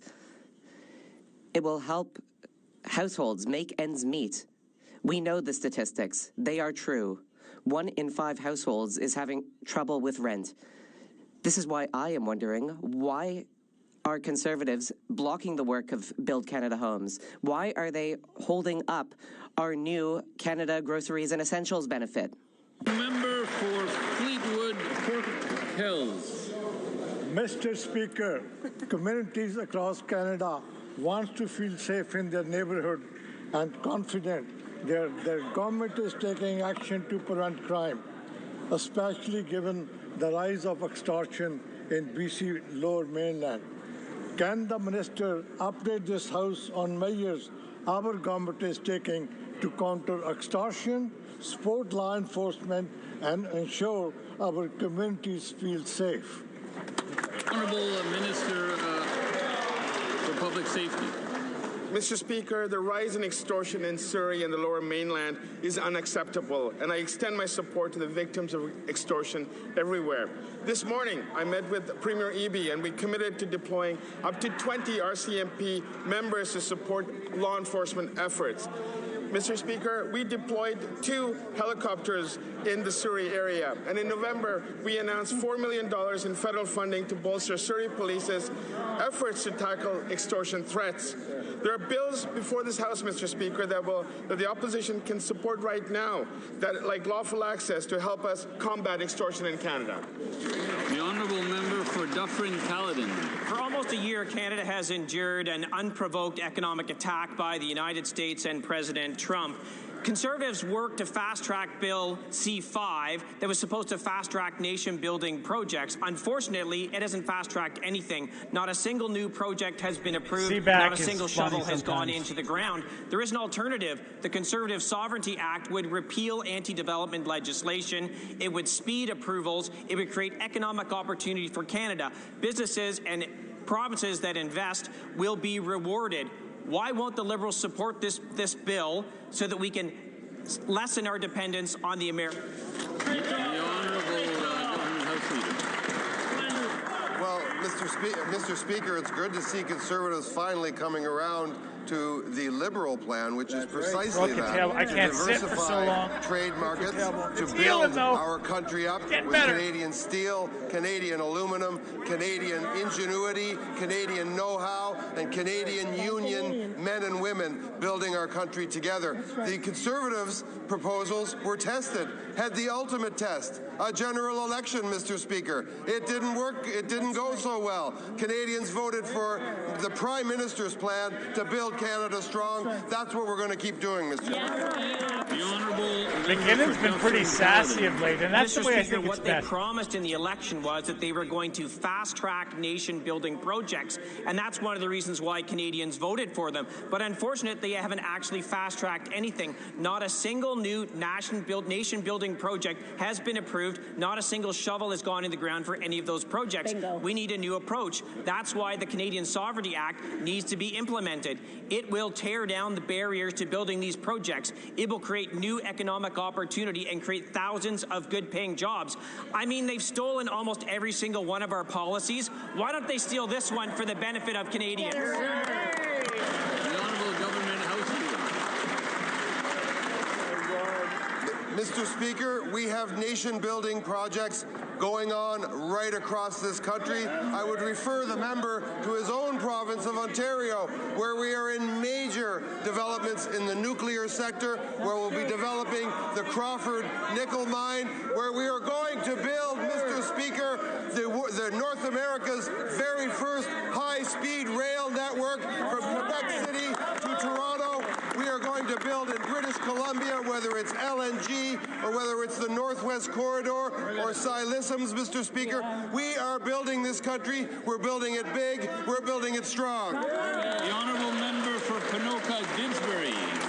Yeah! Okay, sorry, I just want to have his be promise happy about to something. Canadians. He said he would build Canada strong, but in 8 months he hasn't approved a single new project. Instead, he's closing down agriculture research stations and firing scientists, including at the 120-year-old station in Lacombe.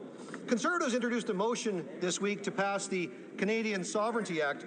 Will these Liberals vote for our legislation to repeal Liberal laws that block development, reward investment in Canada, protect Canadian innovation, or will they continue selling Canada out with their New World Order agenda? The Honourable Secretary of State for Labour. The Conservatives' ideas were tested in the election, and guess what? They lost, Mr. Speaker. And you know what? We're focused on something that's very clear, something that Canadians want. They want us to build this country. They want us to grow the economy, and that's exactly what we're doing, Mr. Speaker. We're going to build the largest infrastructure investment in Canadian history with major projects across this country, building affordable homes for Canadians, using Canadian steel, Canadian lumber, and Canadian skilled trades, Canadian student workers, Mr. Speaker. We're diversifying our trade. We're expanding to new markets, investing in innovation. We're going to create the Honourable Member for Ponoka-Didsbury. Mr. Speaker, Liberals never let solutions get in the way of their ideology.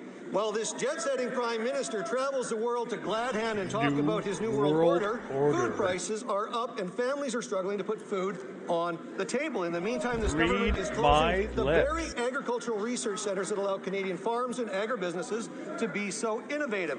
When will the Liberals finally understand that when we learn more, grow more, build more, and export more, incomes go up and life becomes more affordable for Canadians? The Honourable Minister of They figured it out in the States. Once you bring up wages, they buy the things you're It's going to be a making. difficult time for some, but this was the mandate that Canadians elected us for, Mr. Speaker. Yes.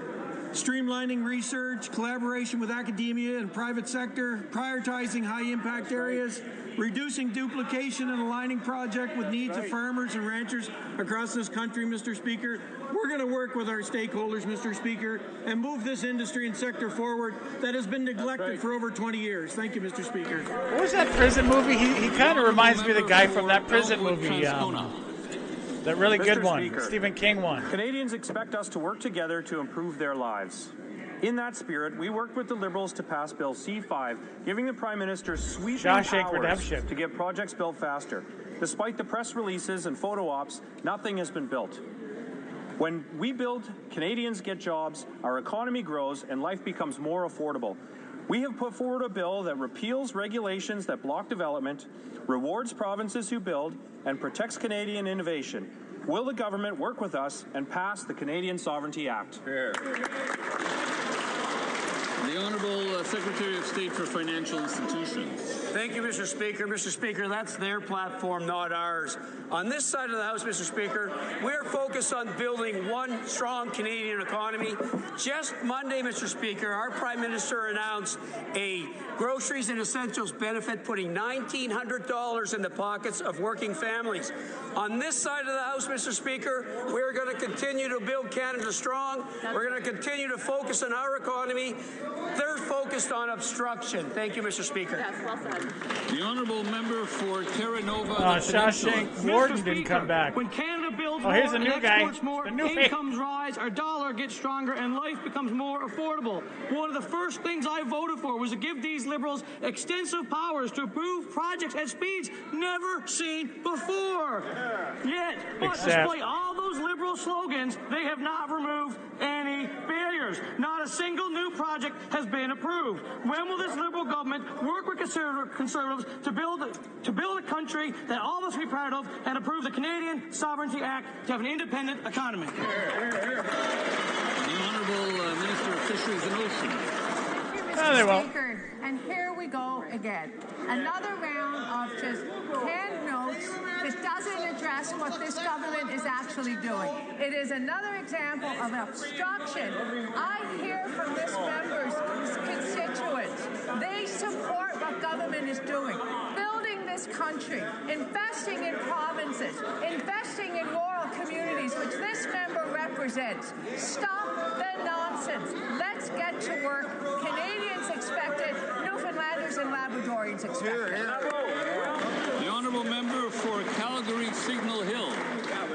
Mr. Speaker, Conservatives voted for Bill C-5, but the Prime Minister's Major Projects Office has not approved any new projects. Worse, the Liberal mountain of anti-development laws is still in place. Mr. Speaker, when we build more and give Canadians jobs and opportunities, incomes and prosperity go up.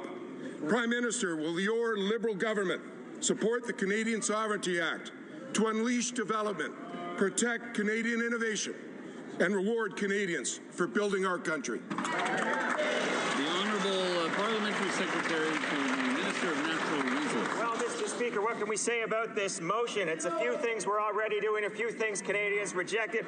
Feels like the Leader of the Opposition found it in a jacket he hasn't worn in a while. It's time for some new ideas on this side. We've got some like the MOU with Alberta. It's an exciting time to be in Alberta. We're getting things built, and we invite the members opposite to get on board. The Honourable Member for Kapuskasing, Timmins, Mushkegowuk. Mr. Speaker, Northern Ontarians keep asking me, when will we finally unlock our economic potential? I reply, when this government finally decides to cut regulations. The Canadian Sovereignty Act is a chance to do exactly that. Repeal needless barriers. In Northern Ontario, economic sovereignty leads to affordability. When we grow our industries in mining, sawmills, pulp mills, agriculture and manufacture, income rise, affordability dies.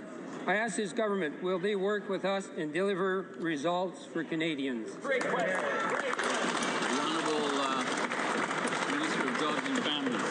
Speaker, thank you to the Member of Parliament for advocacy for Northern Ontario, a topic I'm always happy to get up and talk about. As the member knows, we've been there for Northern Ontario in many difficult and challenging situations, most recently working with Cap Paper to support that mill as they reorient their product to product that will be sellable across the world. Mr. Speaker, we'll be there for Northern Ontario, whether it's through the capacity of FedNor or direct supports to the lumber industry or supports for critical mining. The Northern Ontario knows they have a strong partner in the federal government. Wab Canoe's got the Churchill deal we should be doing, but Mr. Speaker, nothing. The Liberals told us that they wanted to fast-track the construction of major projects. That is why we voted for Bill C-5. And yet today, absolutely nothing has changed. No barrier has been lifted. Bureaucracy is still stifling, and permitting still takes far too long. That is why Conservatives have proposed the Canadian Sovereignty Act, so that we can get more exported and get more built. Will the government vote in favor of our motion, or will it continue to hold back the economy? The Honourable Government House Leader, Mr. Speaker. These ideas were put to the test last year during a general election. During that election, the Prime Minister's plan to build Canada and build Canada strong won the day. The approach proposed by the member opposite was rejected, which I assume is news to them. I would like to reiterate for my honourable colleague that the Port of Saguenay is one project that we announced, as well as the Contrecoeur Port, a major, which will be a major boon to Quebec's logistics and supply chains. The Honourable Member for Beauport-Limoilou. Mr. Speaker, January 17th was a historic moment for Canada. The Canadian government announced the launch of the Assault-Style Firearms Compensation Program in Montreal alongside representatives of the Quebec government. Quebec I guess the weapons program actually has been working. A lot, 20,000 guns they got. It's actually pretty good. Due to, among other things, our history, our collective sensitivities, and our provincial legislative frameworks. Could the Secretary of State for Nature explain how Quebec-Ottawa partnership is essential for the success of both this program and our shared goals? The Honourable Secretary of State for Nature. Thank you, Mr. Speaker. I would like to thank my colleague for his question, which has to do with an issue very important to Quebecers and also to all Canadians. Canadians want this program to work. They want it to work well, and they want assault-style firearms off our streets. What will the Quebec agreement do? It will allow Quebec but I don't think a lot of to Conservatives do. Provide the assistance of the Sûreté du Québec to this program. And I would like to thank hunters and firearm owners across Canada who have signed up to the program so that these guns can be taken off our streets. The Prime Minister wants to talk about the gap between rhetoric and reality. Well, last week, reality came in the form of 2 police cars in my driveway investigating a report of shots fired on my street. My neighbours are wondering if we're now in the line of fire of some extortionist. Surrey's Mayor Brenda Locke is asking this government to declare a state of emergency. Conservatives are asking, will this government stop with the rhetoric, restore mandatory minimums, and repeal their catch and release laws so criminals feel the consequences? The Honourable Secretary of State for Combating Crime. Extortion? Mr. Speaker, the Conservatives need to decide whether they're going to help us stop extortions or whether they're going to obstruct us giving law enforcement the tools they need in order to prevent these crimes from happening. That's right. Mr. Speaker, right now it takes about 6 months for police agencies to connect a phone number to an IP address or to a person, to a criminal, Mr. Speaker. But 6 months to connect a phone number? Supporting our lawful access measures, which would give law enforcement these exact tools. Which side are they on, Mr. Speaker? Once they made cannabis legal, I don't even care if they put a camera in my room, but that is a slippery slope. York Region Police recently arrested a man accused of extorting a Vaughan resident for 7 years through threats and violence. Extortion is not a talking point. It's impacting real Pick up Canadians. the phone, buddy. Now Liberals are spreading falsehoods. Let's look at bail reform. The Liberals tabled bail changes October 23rd. We agreed to send the bill to committee on November 18th, and until yesterday, they sidelined public safety to attack freedom of expression. So, will the Liberal government stop their obstruction and work with Conservatives to restore mandatory minimums for extortion and repeal catch and release laws Bill C5 and C75? If extortion has gone up, they have to make it a life crime. Because a lot of extortion goes, you know what I mean, silent. About catching these criminals. What I read. In order to catch these criminals, the police need the tools to do so. so. Right. They need to be able to connect IP addresses and phone numbers to the criminals, which the Conservatives are obstructing and stopping from passing in this House. We brought lawful access measures, Mr. Speaker, to this Parliament in June, yet they've been obstructing those measures all along. Whose side are they on? Will they help our law enforcement and police officers with catching these criminals, Mr. Speaker? Extortion needs to be life imprisonment. First thing. 6 months is way too long if you got a judge-ordered warrant. The Federal Court of Appeal has once again affirmed that this Liberal government broke the most supreme law in this country, the Constitution, the Charter of Rights and Freedoms, when it wrongly used the Emergencies Act, and also that it violated the Charter rights of Canadians by freezing the bank accounts of political protesters and limiting the legal right to protest. If this I got truly canceled, is a and then new a day government, later, will one they day say to later, Canadians they right closed my now bank that account. they will accept this ruling, Same uphold time. the civil liberties of Canadians, and not appeal this to the Supreme Court? The Honourable Government House Leader. And I still thought maybe the Liberals after that fiasco. Mr. Speaker, as a proud resident Lose of my the bank National account in Capital my Region, I can only but lament this member's repeated, and I will give him this, he's been consistent on this, his repeated endorsement of the occupation of this downtown, of the disturbance and unbelievable annoyance that this created for residents of downtown Ottawa, and of the fact that it was an unlawful demonstration, Mr. Speaker, that ultimately was ended by the good graces and very Canadian model of cooperative law enforcement, Mr. Speaker. The Honourable Member for Peterborough. Thank you, Mr. Speaker. On Monday, the Prime Minister announced new measures to put money back in the pockets of Canadians, including the Canada Groceries and Essentials benefit, which I know will mean a great deal to my constituents in Peterborough and Canadians across the country. It also included new measures to improve our domestic production and enhance food security in Canada. As a farmer, I can't stress enough just how important this is. Now more than ever, Canadians want food made and produced right here in Canada. Can the Minister of Agriculture please explain what Monday's announcement will mean for our producers and for security in Canada? They need to make greenhouses 100% taxes off greenhouses. Thank you, Mr. Speaker. I appreciate Grow my honourable colleague's coffee question. here. She gets it as a farmer, Mr. Speaker. Canadians want access to Canadian-grown food, and our world-class farmers, producers, and ranchers are ready to deliver. On Monday, our new government announced immediate expensum for greenhouse buildings. This will allow producers to fully write off greenhouses that become available for use before 2030. We are developing a national food security strategy, investing $20 million into a local food infrastructure fund, and much more. Simply put, Mr. Speaker, we're improving affordability for more than 12 million Canadians and building a more domestic, resilient food system here at home. I hope the Conservatives can agree. Look, it's a Shawshank Redemption. That's that guy here. I'm going to put it back one. Shawshank Redemption warden that guy was. The Crofton Mill closed, the Atlee Mill closed, Chabanus Mill curtailed to the end of 2026.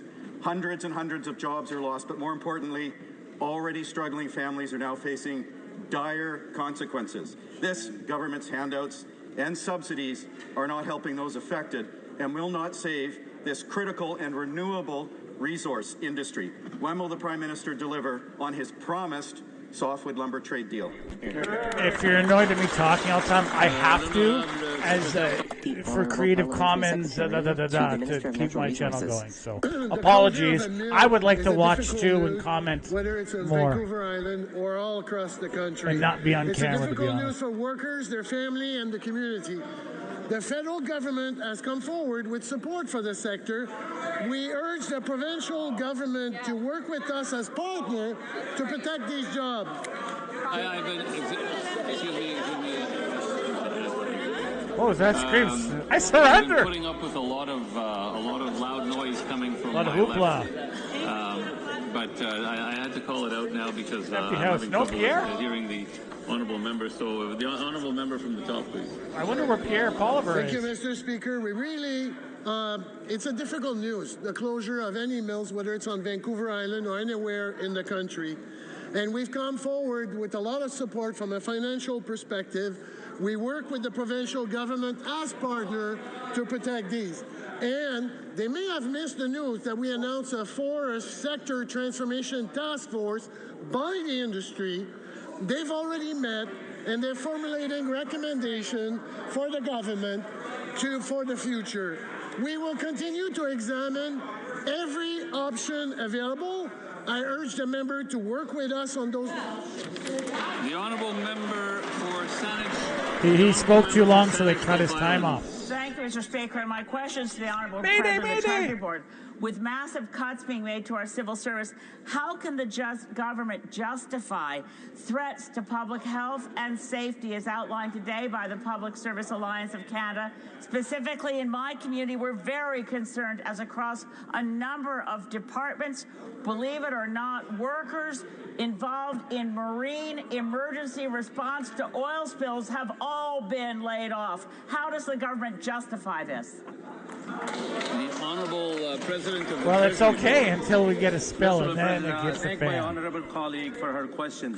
Canada's new government is taking a responsible approach to renewing the public service, focused on efficiency, sustainability, and respect for those who serve Canadians. New incentives are being introduced to support workforce renewals and to manage adjustments primarily through voluntary measures. Budget 2025 also proposes a measured reduction in up to 1,000 executive positions over the next 2 years to ensure leadership structure remain aligned with operational needs. I worked alongside a guy who was running. I wish to draw the attention. Works alongside. I'm apologizing. I'm pausing it. A company I won't say, but they're the biggest in Canada. He said. They're also in the States, but they had everything, their whole operations in Canada. And the level of sophistication and the cleanup and the staff, it was actually, I was like astounded and impressed at the same time. I'm like, wow. I worked at a place, a factory, we had a spill, there was an accident. I had nothing to do with it. How do I say this? A new Canadian was asked to do something he shouldn't have been at, and he said anyway, wasn't it, and anyway, I shouldn't even brought that, but this company, they did this stuff, and he told me a lot about, he's like, man, like the government, they can't compete with how good we are, and I'm not, obviously if you work for a company, you think they're better.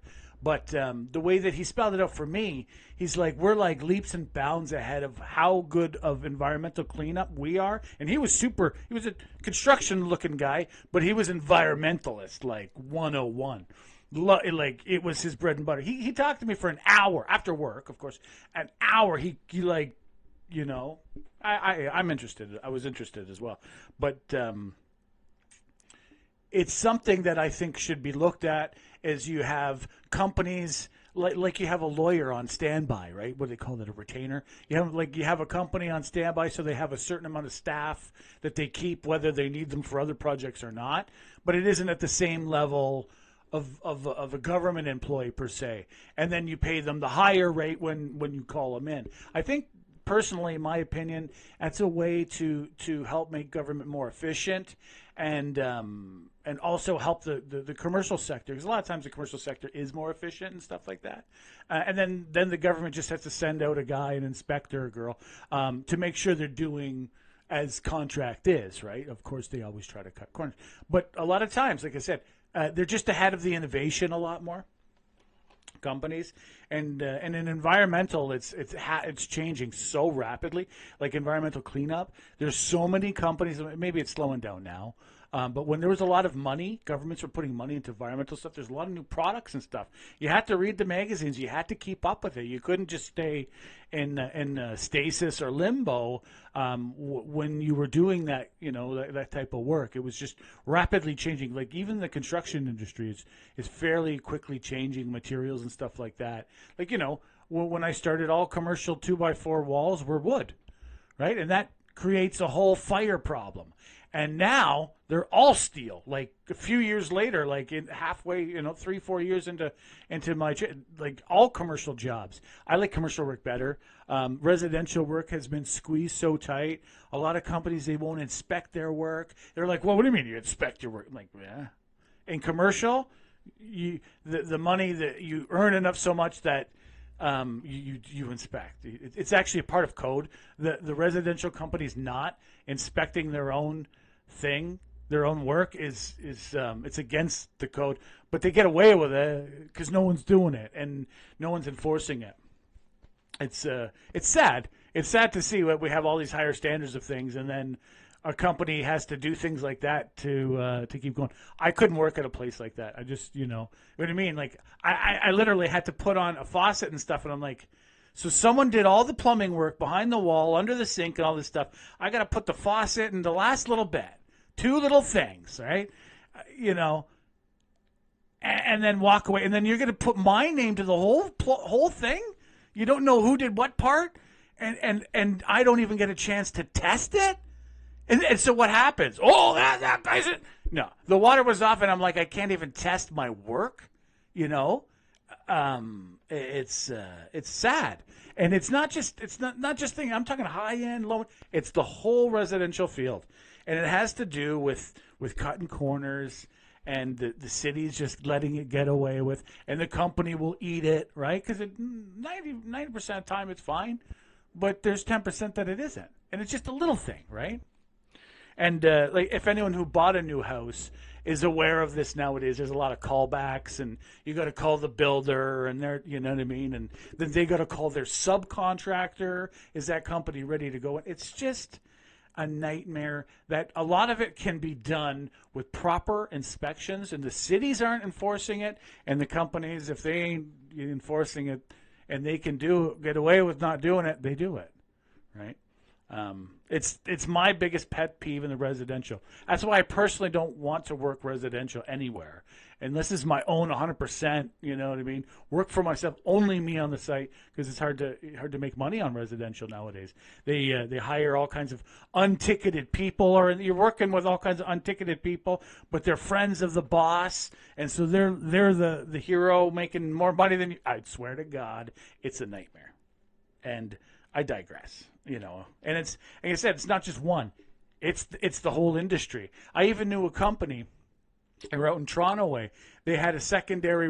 They said, we don't do that anymore. I'm like, you had like 60, 70 guys running. He's like, yeah. He says, we had to cut so many corners. We don't want to do work like that because it can reflect on our other work. They even changed the name of the secondary company because they had to do things to stay competitive. And it's all of this that goes downhill. And it all stems with the cities. They demand these huge money for permits, and then they don't get their inspectors in there. You call an inspector, you got to wait 2-3 weeks, They don't fully inspect. They don't ensure that it's properly tested. Like water testing, you have to have a gauge on the thing. You have to have a plug in the drain. There's a whole scenario that has to be followed. And in commercial, it gets done. Even sometimes on commercial, the city doesn't check. But the company will check because you're working for a company like, say, Fortis, an oil company, or Suncor or some big company. And if they're so big, if you don't do it right for them and you have a problem, you're not getting a contract with them. Like, oh, those guys, they didn't check their work. So, you know what I mean? Commercial companies check their stuff. A lot of builders are just trying to do it they're not fly by night, but they're just trying to lower the cost as much as possible, the labor costs, right? As much as possible, because the permitting and all that stuff costs so much of the money. They say it's half. I don't know how true that is anymore. I haven't followed it up. And I'm sorry, I'm talking a lot, but it is how that is right now. Of members to the presence in the gallery of the Honourable Miles McDougall, Minister of Advanced Education for Alberta.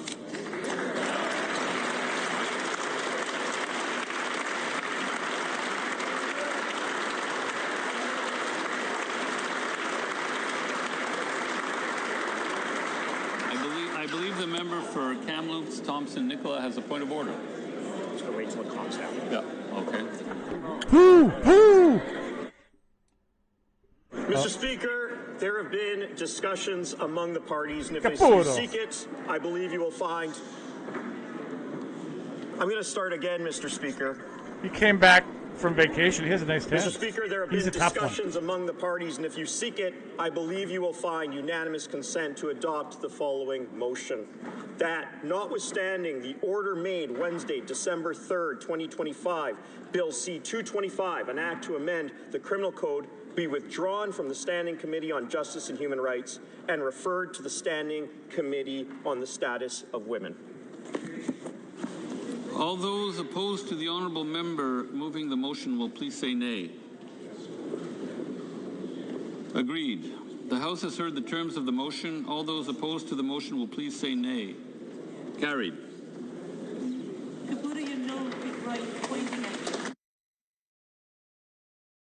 I guess because it was mainly 3:15. The House will now proceed to the taking of the deferred recorded division on the motion of Mrs. Stubbs relating to the business of supply. Convoquer les députés. Call in the members. All right, there you go. So Pierre was a no-show. No show.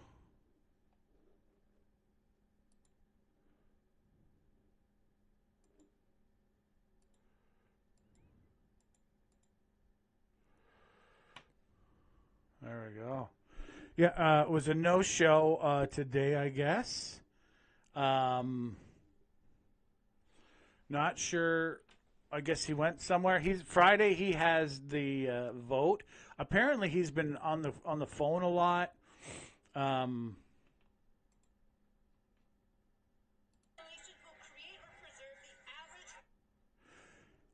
Apparently, he was on the phone a lot, calling and getting his votes up. So he's working up. This is according to the pundits on CTV. I'm not sure.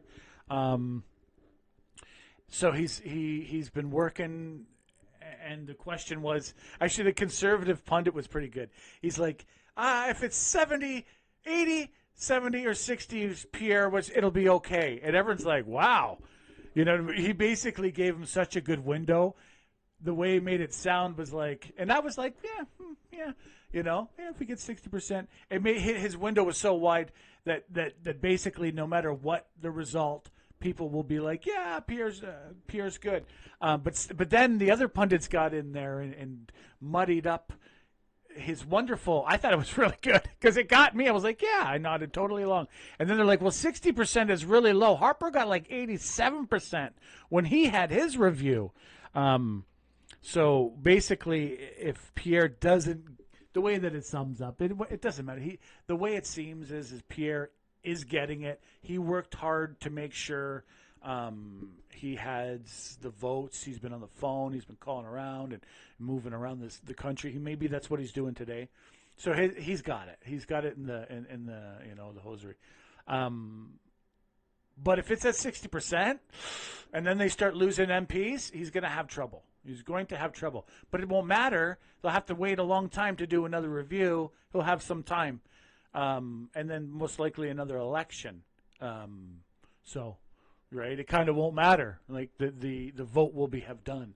So most likely he's going to win. Pierre, they have no one ready to take Pierre's place. There's no one that looks eager and ready to fight, and the Conservatives are like, hey, we got a good leader. I agree, they have a good leader, and he's a bit young, I think. Like his policies don't seem as mature, and it probably has more to do with his quality, him being so good at question period. The other parts he may be good at, but I only see the question period, which is, it's just, folks, this. It's part of the show, a bit of a show, right? But that's like 30% of the population on 15 on each side. That the show is very important to them, right? It's how they vote according to how the show goes, right? Whereas then the majority 15-15 or 30-30. Vote more policy, but that always has a factor. But there's 30% of the population that votes strictly on what happens on question period, especially more that it's so popular now. I bet you in the other channels probably have hundreds of people on there after the, I don't know, rumor mill. And then I got canceled and stuff. But that I think is his thing. So I believe if Pierre, when he wins it, he has to come up with a policy, an adult sounding policy, a policy that I won't fully as a a construction guy, something that I won't fully understand.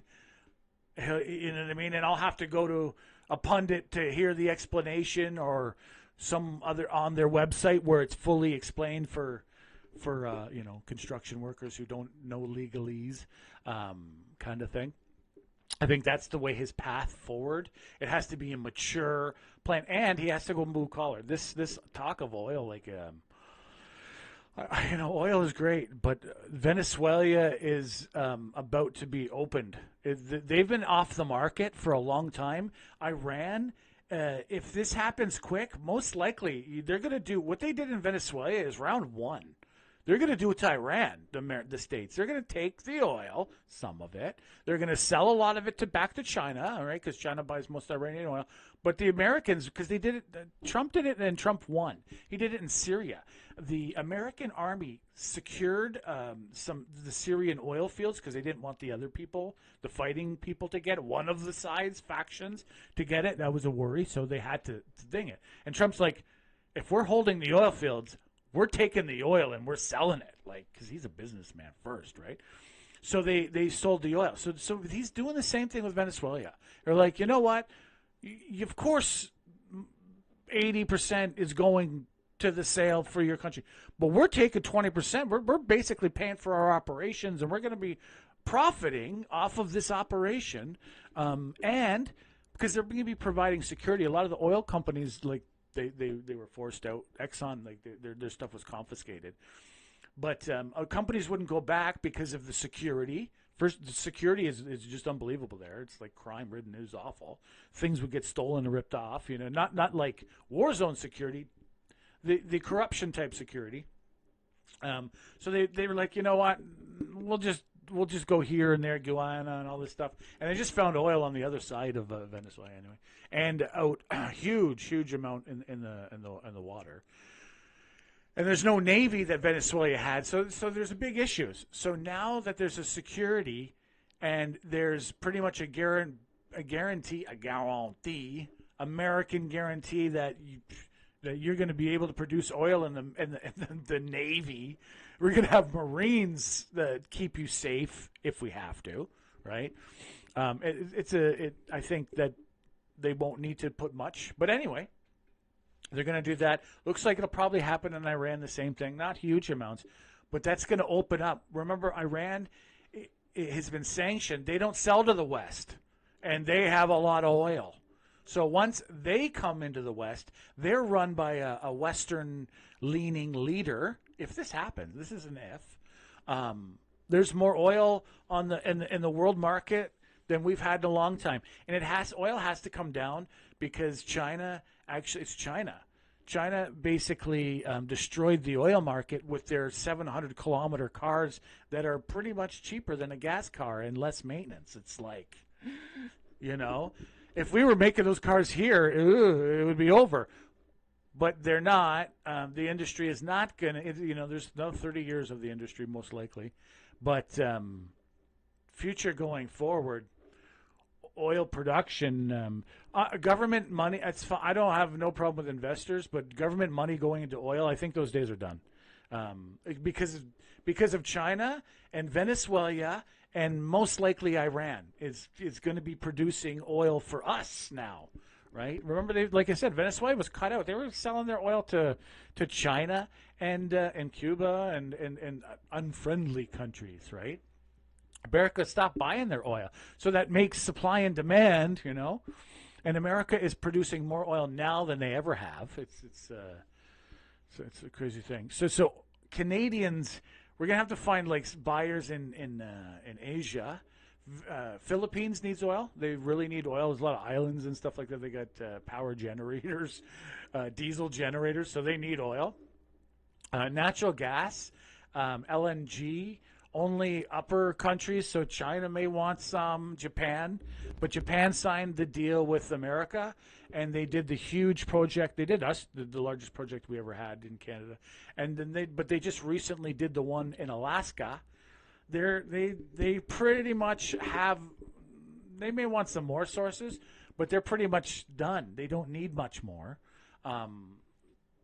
LNG, liquefied natural gas, is the first step to the next step, which is going to be hydrogen. And hydrogen, the cheapest way we know now is to make hydrogen out of natural gas. So natural gas will have some time left. The German manufacturing company said, hey, we want hydrogen. Hydrogen is our future. For factory usage, it's not, no average user is going to see hydrogen. It'll be for furnaces and generating stations in urban areas and stuff like that. Places where it's feasible. Coal is still way cheaper, so, you know. But with ITER, this new power systems and nuclear, these small reactor systems coming online, there's less talk about hydrogen. It's been pulled back a lot. They're saying, well, maybe we're going to use these fusion reactors, where it's a magnetized thing and they fuse, I think it's chlorine and zinc or something like that, and the whole system, you know. Alberta should be putting all of the money they're gaining right now and investing it in other products and helping the companies change, because it's coming. But it's 30 years away, so it's not a big deal if they start today, or else there's going to be a crash. And most likely there's going to be an oil drop, right? Everyone's expecting an oil drop. Trump wants oil down to $1. It's at $1.80 in Iowa. So they're pretty close. Once it gets, $1 is pretty cheap. 70 cents, 70 a barrel, right? $70 a barrel. Tight to make money on that, on those margins. Not against oil. I just looked around. I have no problem with oil. It's a filthy whatever, but it's all we had. But 30 years, right? And in 50 years, like I said, it's totally gone. So when you're talking about, like, if you're doing an investment, a 50-year-long investment, it's tough. It's tough. And if you're going to have government putting money into it, we have other avenues. Canada, actually, we have the best opportunities for hydropower than any other country in the world. Any other country in the world. We should be. I'm most angry about with Carney is that he's not using his Brookfield connections, because that's one thing they really did, and they really do well. They have no tarnish. They haven't done. There's a couple of things I heard about them, where they put money in the whatever. But when it comes to their work, they haven't been fined for any environmental. They haven't been fined for bribing politicians. They're really clean company, surprisingly clean company, and it's one of their kind of MOs, his mottos, is that we only work in proper jurisdictions and we do proper work in these jurisdictions.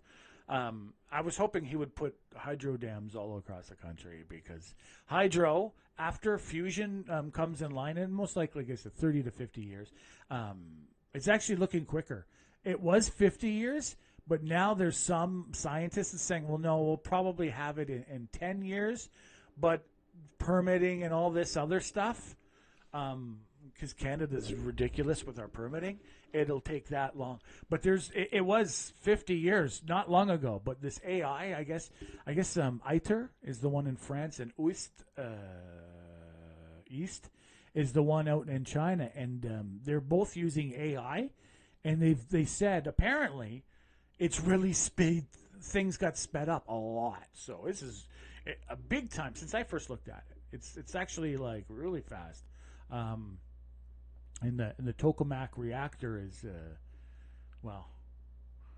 it's very much involved. They have to keep the building off of the ground and off the foundation and keep it separate for earthquakes, because this is a big deal. If it goes off, hotter than the sun temperatures, it will be worse than Chernobyl, right? Though it won't be toxic, but the explosion will be.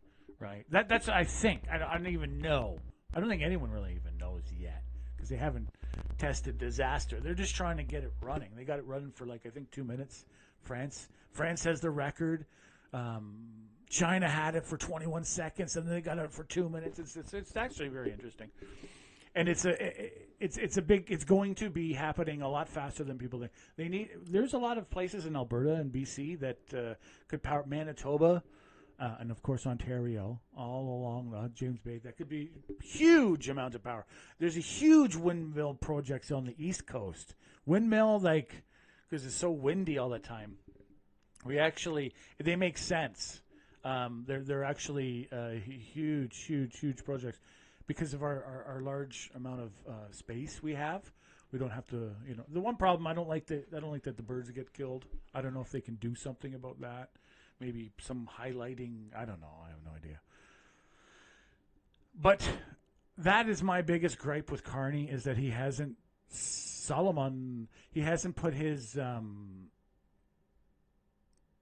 he hasn't spent his political capital on what he really knows, and he knows environment. He knows hydro dam. He knows this stuff, or at least he has.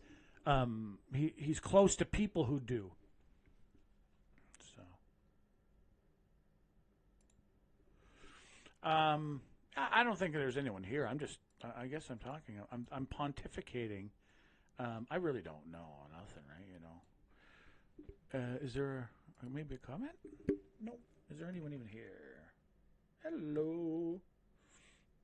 Oh, eight of us. Yeah. So that what I think he did. First of all, he needed to do that. We need to do second of. I thought he was going to do the second of all, the 3-finger. Churchill. So yeah, sorry, Churchill, the Arctic, the hydro dams, and the roads to our mines. The Ring of Fire. The U.S. Air Force invested money into it.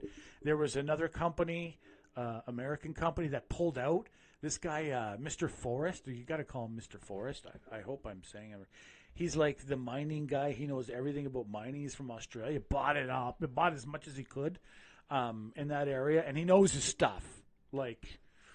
And in the road, Doug Ford talked about getting the road. I think it was 7 years ago now. I don't know. The first year he got in.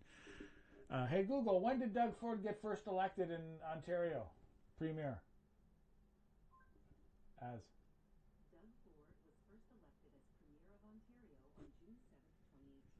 So 2018. So like 2019, 2019, we'll give him a little grace. 7 years ago, 7 years ago, he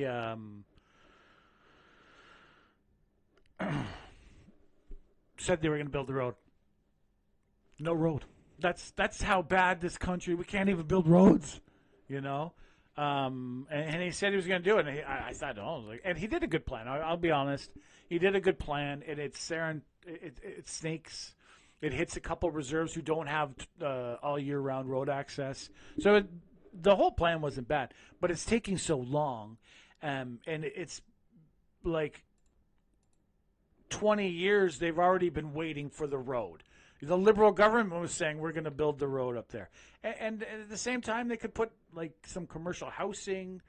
They could put a little bit of a temperature pressure valve on the housing situation could happen, right? Or at least maybe cottages. I've been watching Eastern European. Yeah, things like that. I thought he was going to do. None of these things have been done. No mining has been approved. No new incentives for hydro dams. No new hydro dams. Nothing for the Arctic. If we don't do something with the Arctic, I don't think Trump's going to do it. He's got his hands full with Greenland. But the Greenland deal, I think, is already done, in my opinion. I think it's already done. It's just now playing the game, playing the media game. It's already done.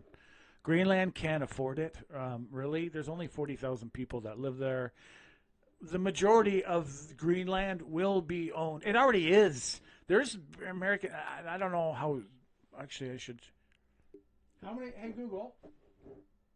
Hey Google. How many American soldiers are stationed in Greenland? I don't know if I can say the number. Yeah.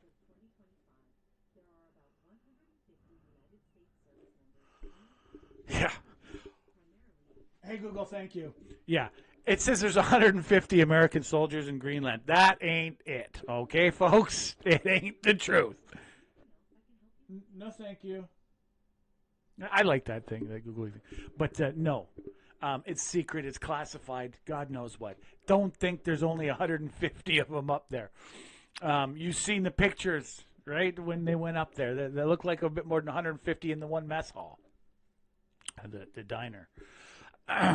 You know, so there's a lot of American soldiers up there, and then on the other side, if we have all these, and it'll be if America buys it, they're going to allow they're going to allow mining, and they're going to be able to inspect it. See, Denmark doesn't have the money to allow permitted mines because they don't have the amount of ships to inspect it to make sure that they're not doing bad things, right? They're doing what the permit is, right?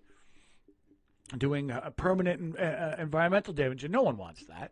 So, but America does have the money to do that. So, once that happens, there's going to be a supply chain going to Greenland, and if we already have ours set up, it's going to come from our supply chain, pre-set up through Churchill, and yeah, they'll of course do it from Boston and stuff like that. But there will already be a good supply chain for Arctic to Arctic, you know. But what'll happen is if we don't have it set up first, because a lot of flights and stuff like that come from Ottawa, and they go to the Arctic only from Ottawa. Small airport, not a very big populated part of the country, but it's Ottawa Federal, right? So, but if we have the Churchill connection and ships going back and forth, we'll be the ones supplying the new American mines and bases and the cities and stuff like that. The growth that'll happen in Greenland, you know. And then there won't be talk of the next president, like I said, the next president down the road thinking, well, Trump did that, I'm going to do, you know, right? Remember when Trump put those tariffs on China, they didn't go away when Biden got in. So I don't expect the Democrat to change things. They're playing the silly media game. They see a good thing when Trump's tariffs are not going away if a Democrat wins. They'll pretend they can't. I don't know how to stop it, like the border, right? Mayorkas was like, we were trying to stop it, right? They'll do that. If anything, they mostly just won't talk about it. Maybe we'll let them go. It's just a really bad thing. And Wab Canoe has the answer. Churchill. We need to have rail. There's like one rail system. It's a private company. There's no major rail things up there. We need a permanent road. We put a proper port there. You know, first of all, help the people in Canada would be nice. Second of all, if you don't have, you know what I mean, the security part, America won't be taking it with force and stuff like that. They'll be buying it off of us, and we'll benefit. But does anyone really want to sell the land for, you know, and trust the government of the day to spend it wisely? Oh, they'll all get rich. That'll be for sure. And we'll get like a check or something for $1,000, you know, and we'll sell them 3 at Victoria Island and Baffin Island, you know. And we all got $1,000. It'll be awful. I'm over my opinion. It needs to be done, and nothing's been done on that. I'm talking a lot, but hey, Carney, we need Carney until Kuzma. I'm complaining and I'm railing because I know that the Liberals have a better bench when it comes to this trade negotiations because they've been in power, because they were involved with the last one. They got all, you know what I mean, with Freeland was in it, but there was other MPs aware of what was happening, and so the best position is the Liberals to do Kuzma until, like, especially with Trump, right? Trump is a tough negotiator. We know this, so we need the best bench, and the best bench. I don't need to like it. I just need to. I personally see facts that it's Carney and the Liberals. And I guess we sell 76% of our goods. It's the most important to get the most important people on it. And everything else that the Conservatives will do better has to be put aside, which is what that is. That's my opinion. You know, I don't, you know, I'm just a person. I think it's going so slow. Carney is being overly cautious, and It's possible, though. He's getting everything ready, and then it'll be doom, doom, doom, doom, doom, doom, doom. And then I get to eat my words. I want to eat the words. I hope he's... And then he's like, yeah, 25 hydro projects. Hydro dams are going on. We're going to power Canada with hydro, like China's doing right now. China's like got this one dam, and I don't believe the numbers. It's like 10 times more. It's a 5-dam system. It's 5 stages. It's 10 times more power than we use in a year. Like, the numbers, I don't believe them. They're so big. It's 10 times more power than we use in a year with one dam system. It is going to be the biggest in the world. So, like, that proves to me, and we could do it here. It's a new type of system. It's really big, you know what I mean? And it's 5 stages and all this stuff. It's new thinking on old technologies. Like, it's not new technology. Maybe a few innovations and stuff like that. But if we were to follow that, like, even bring in Chinese engineers, there's Canadian power. We get cheap Canadian power to power our industries, and then we have advantage, right? Oil inputs, outputs. I think I had enough. And conservatives are freaking out. What do you mean, the oil? Like,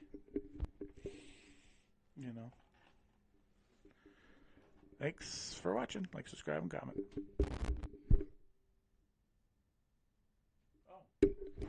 Get behind Alberta's initiative with AI. They are shopping Alberta to the world as an ideal home for new AI data centers, cheap energies, cheap cooling. Yeah, and that's true. Cheap cooling. I agree with what he said. Yeah, it is cheap cooling. AI centers, like Canada, we have cold. Another thing is making hydrogen out of natural gas.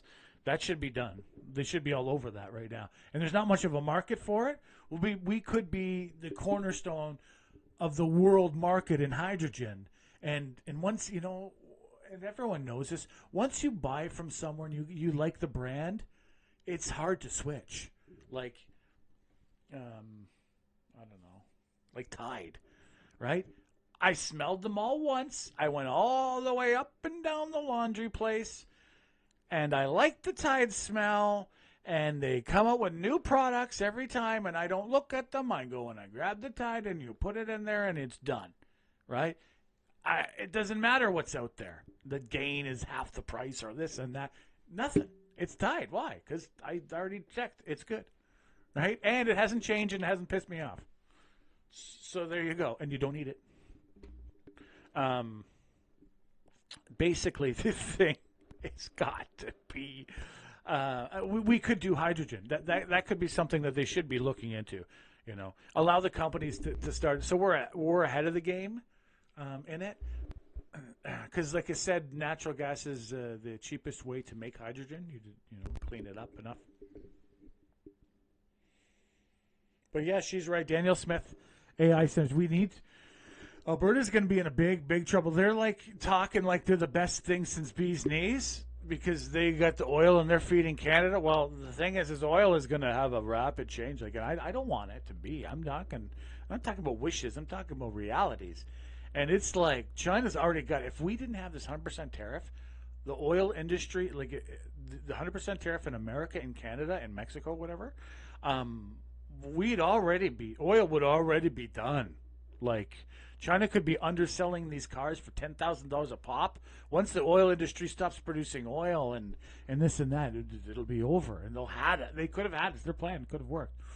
But to save the industries, right, we have these tariffs on it. But that doesn't mean it's not coming, right? Tesla is here, right? Tesla's not selling a cheap car. They're playing ball with the auto sector.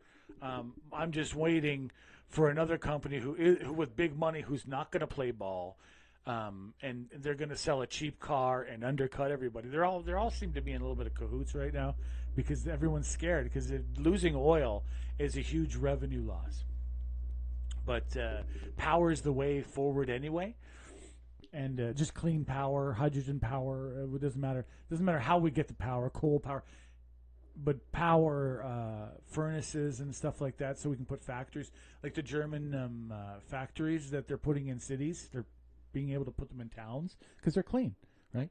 They're clean and they're quiet. It's very surprising. Like there's like a rough Porsche. Porsche is like they have the frame, and the frame goes up two stories. It's a small little building, and they assemble them right there, literally in the middle of like suburbia. It's quiet. It's so quiet. They have glass windows. You can watch cars being made. It's really cool.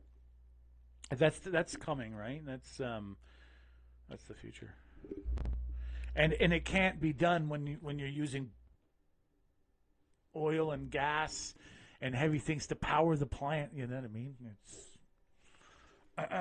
It doesn't. Well, you could, but then they're paying. Because the soot. Every once in a while, they got to clean the soot out, and the heating plants. There's a lot of problems. Then they use bunker oil. Oh my God. Anyway, thanks for watching. I really appreciate it. Thank you. Have a good day.